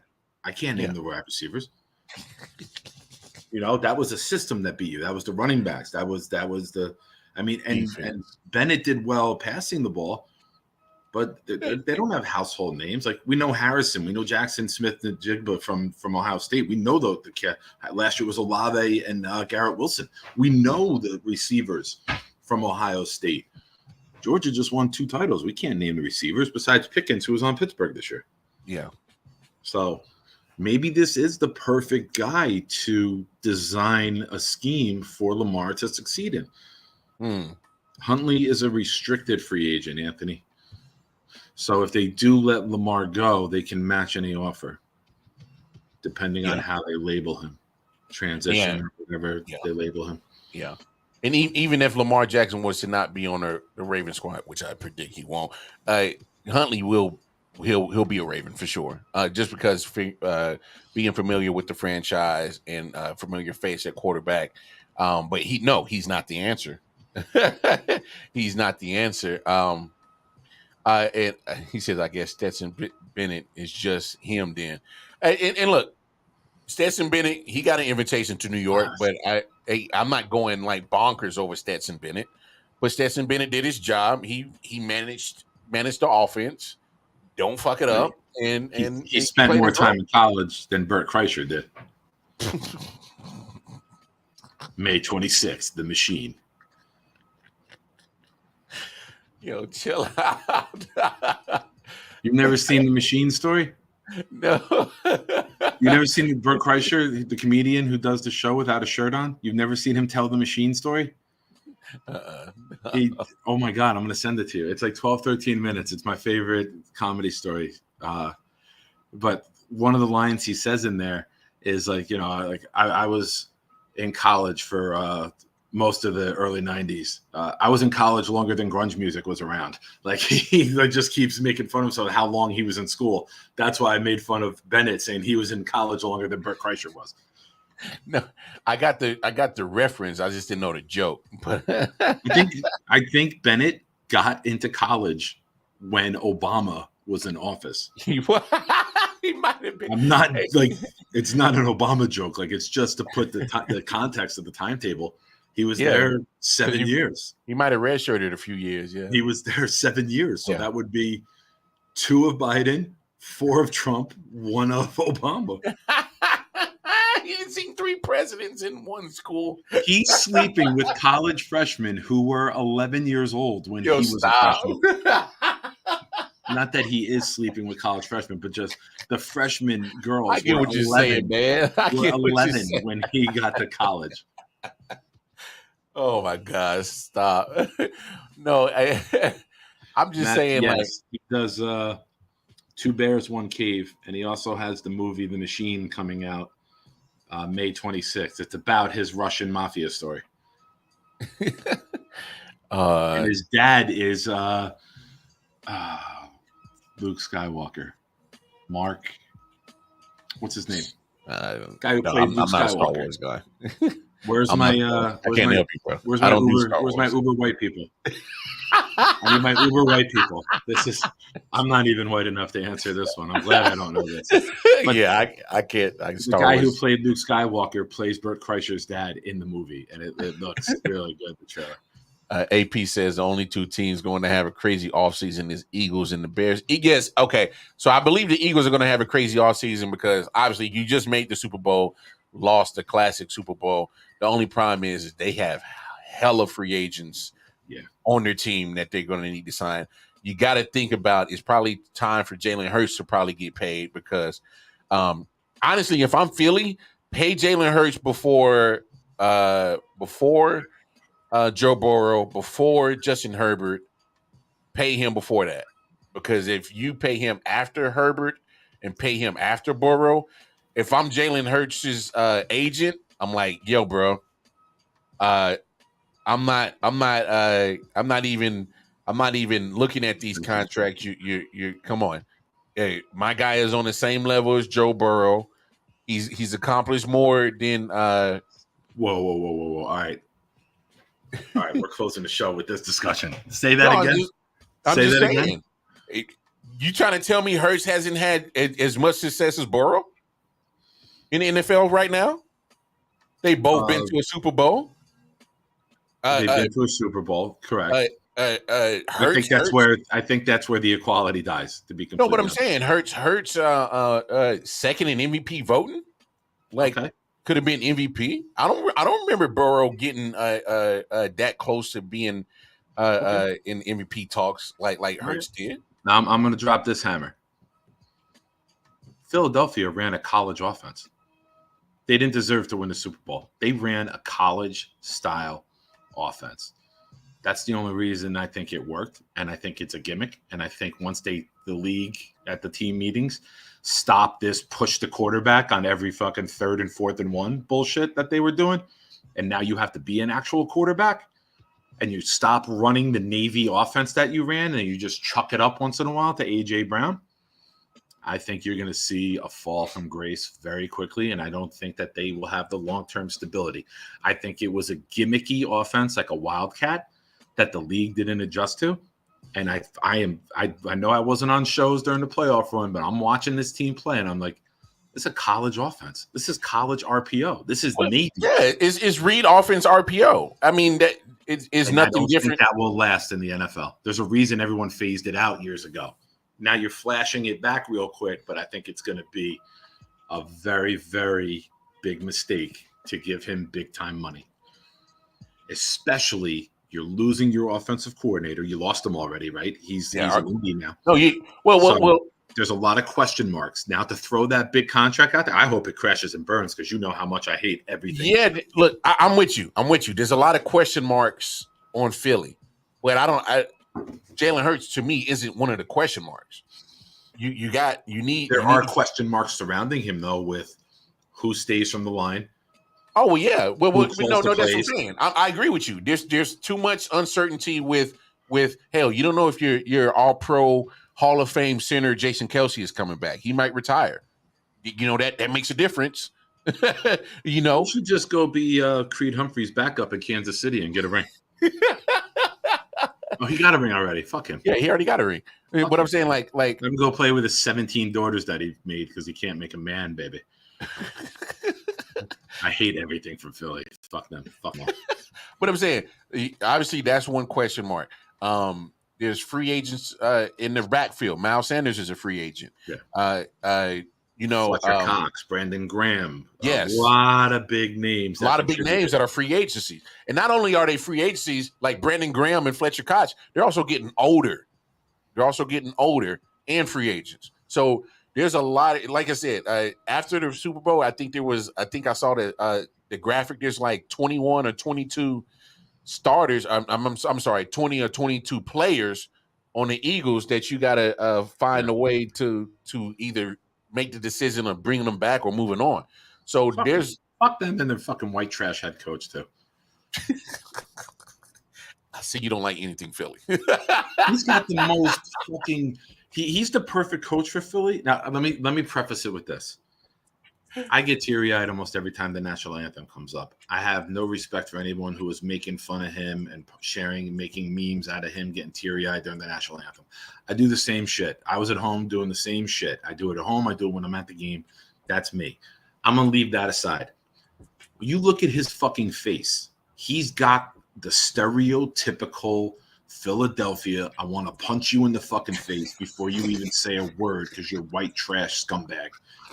That's Sirianni to me. Sirianni is every fucking Italian guy on every fucking bar. You saw him doing shots with people in the bar in Philly the other day on Instagram. He's doing shots with people. Super white trash. He needs to just get a shirt that has WT on it. Fuck him. But I will respect the fact that he got teary-eyed for the anthem. So, well, tell us how you feel, dog. I don't want to open up, man. It's not that type of show.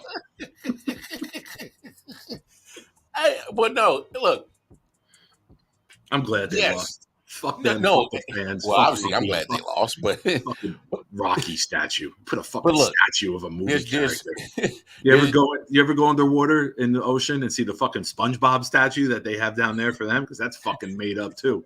Fucking goddamn. Fuck Philly. I got you, Matt. Don't worry, man. You don't even need to. I got this one covered, bro. They're not even in my division.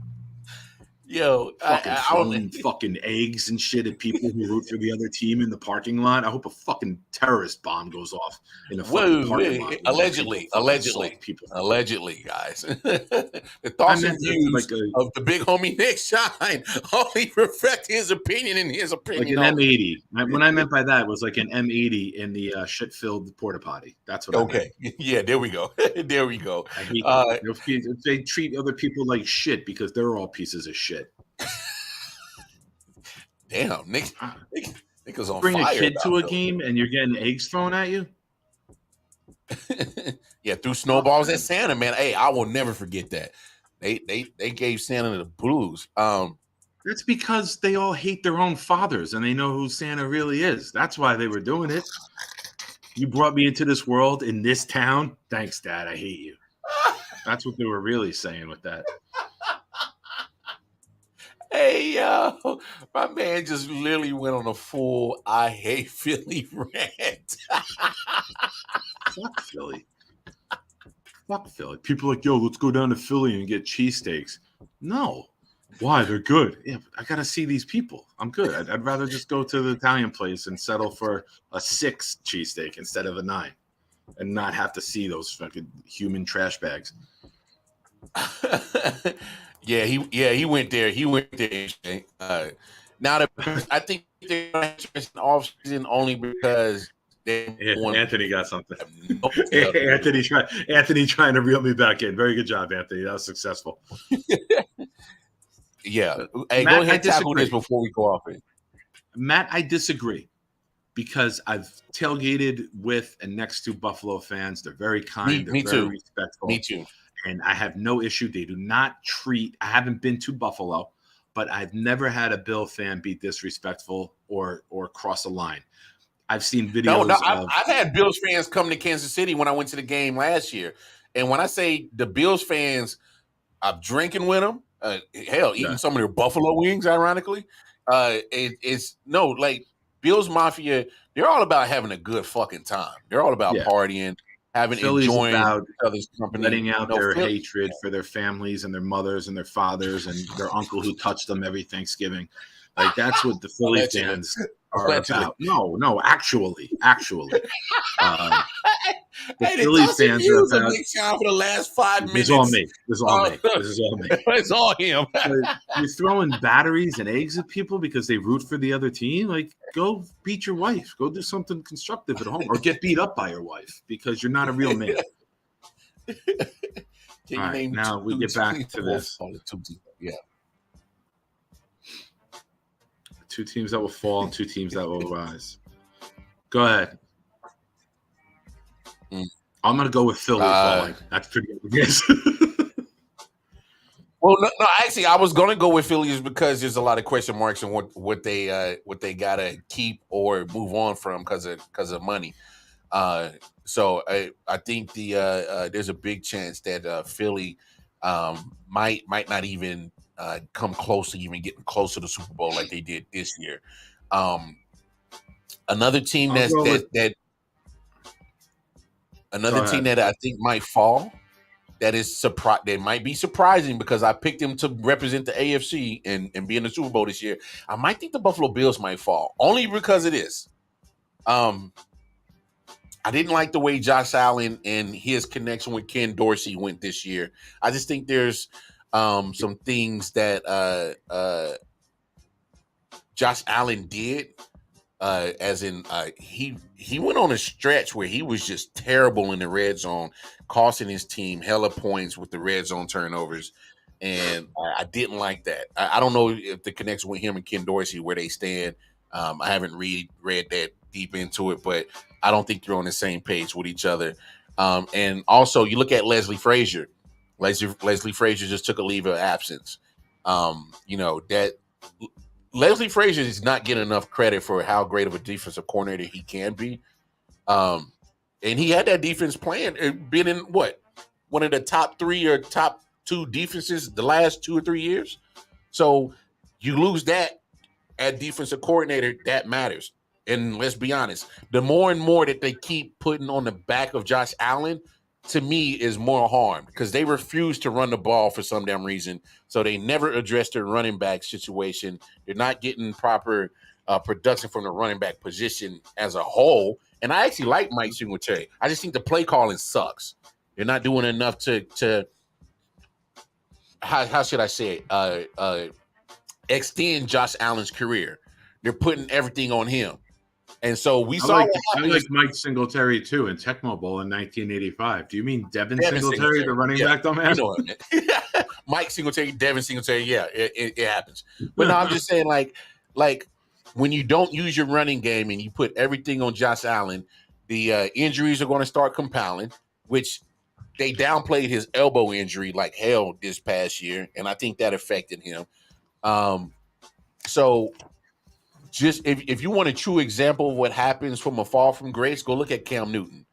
And if they keep running Josh Allen in Buffalo like they did Cam Newton, Carolina, Josh Allen's going to follow the same trajectory because I think Josh Allen is electric. I think Josh Allen is one of the best quarterbacks in the league.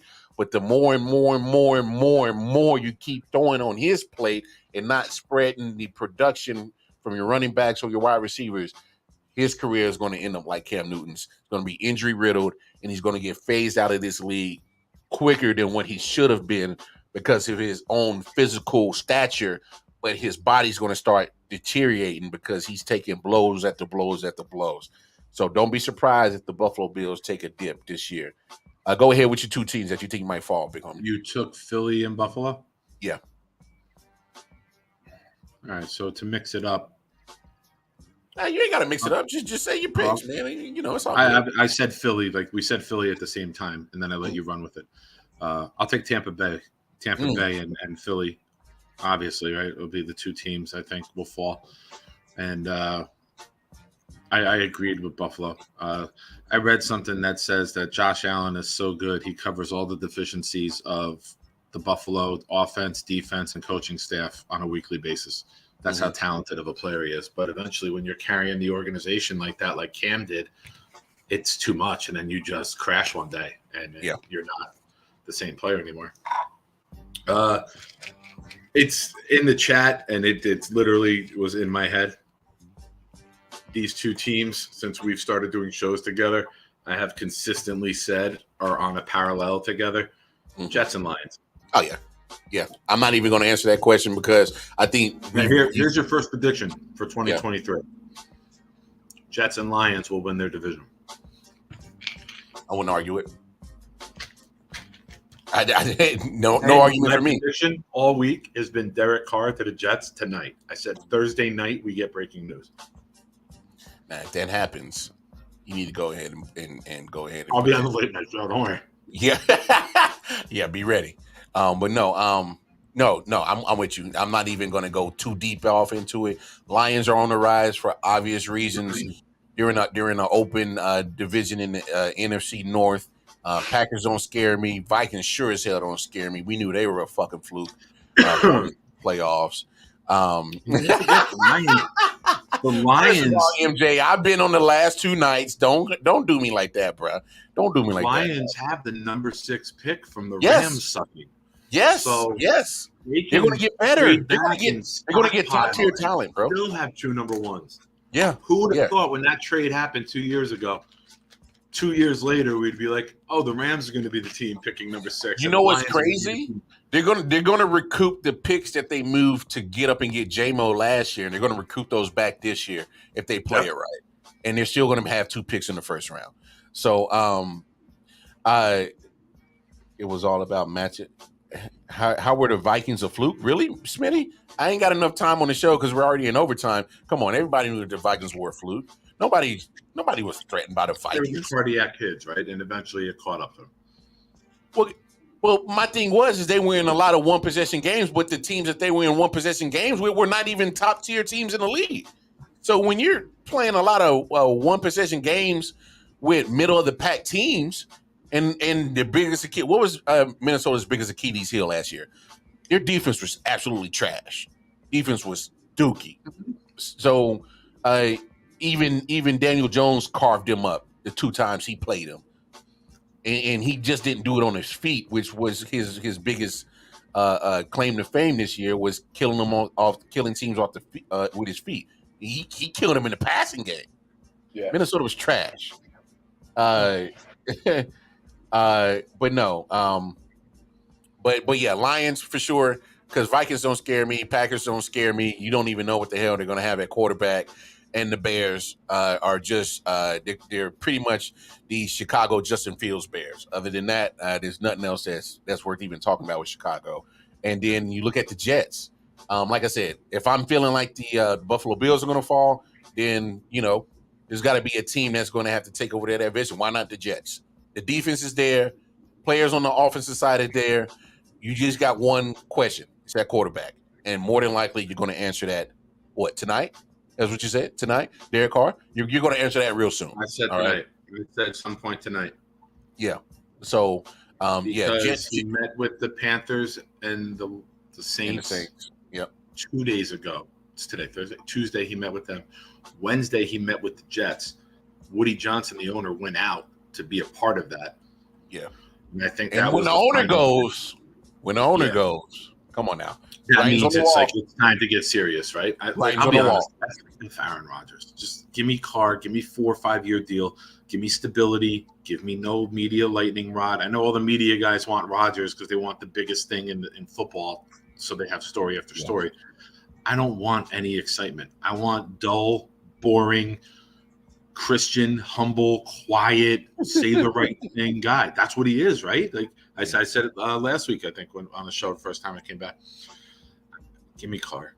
Give me Carr. Don't get held hostage. Don't give up picks for a guy that you don't know if you're getting for more than 4.5 months. True. Learn from the Brett Favre saga.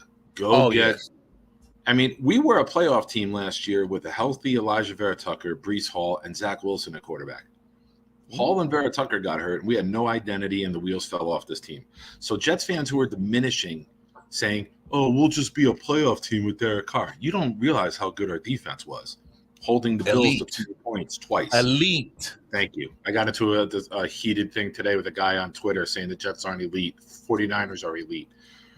And then he's like, his argument was the Jets aren't the Baltimore Ravens of 2000. I go, okay, there's a difference between elite in the era and the generation we're in now and the greatest defense of all time. You realize that, right, bro? I'm like, 2 totally different conversations. Get off 2 my totally page. different conversations. I don't care if we like the same team. I don't want to deal with assholes. I wanted to do that. We'd wait for Mel to be on the show. Oh, I can't. Hey, anyway. Matt, did you just say Rodgers isn't dramatic? He keeps the team in limbo every year. He treats wide receivers like shit. You don't know if he's playing or going. You don't know. No, I don't want the drama. I don't want my quarterback on the Pat McAfee show every week creating headlines. I don't want it. I like it because he's not on the Jets. I don't want that from my team. No way, no how. Yeah. That being said, if we get Rodgers, of course I'm going to root for him, but I'm going to hate the sideshow circus that comes with him. Yeah. There's baggage that comes with them. There's and guess what? If you go get Rodgers in a trade, 1, you about to mess up your cap space. 2, you're going to give up a lot of draft capital to get him. It's just part of the territory. But no. Hey man, good show today, man. Appreciate everybody hopping in here, topping it up, talking it up with us. Again, y'all know the deal. Go on over to Facebook, Instagram, and most importantly, YouTube, where all the content is at. All 3 social media platforms at I.O.W Sports Network. You can catch us on Twitter on I.O.W Sports at I.O.W Sports 1. Hey, You want to holler at me personally, the Wildcard Mar, Twitter at KC Wildcard Mar, Wildcard Mar on the Facebook and the Instagram. That's me hollering at you. Hey, holler at my guy, big homie Nick Shine, whenever he decides to pick back up on the Proud New York Jets fans. Tomorrow night. Tomorrow night. 9 o'clock tomorrow night. Smitty, everyone else, Jets fans, Proud New York Jets fans on YouTube. Yeah. We're back with a little combine recap and hopefully Derek Carr, Jet quarterback discussion tomorrow night. So There it thank is. you, everyone. Good talk. All right, everybody. Hey, peace and love. And I just have to say it. Fuck Mel. Fuck Mel. I knew it was coming. You had to. Hey, peace, y'all. Y'all be good.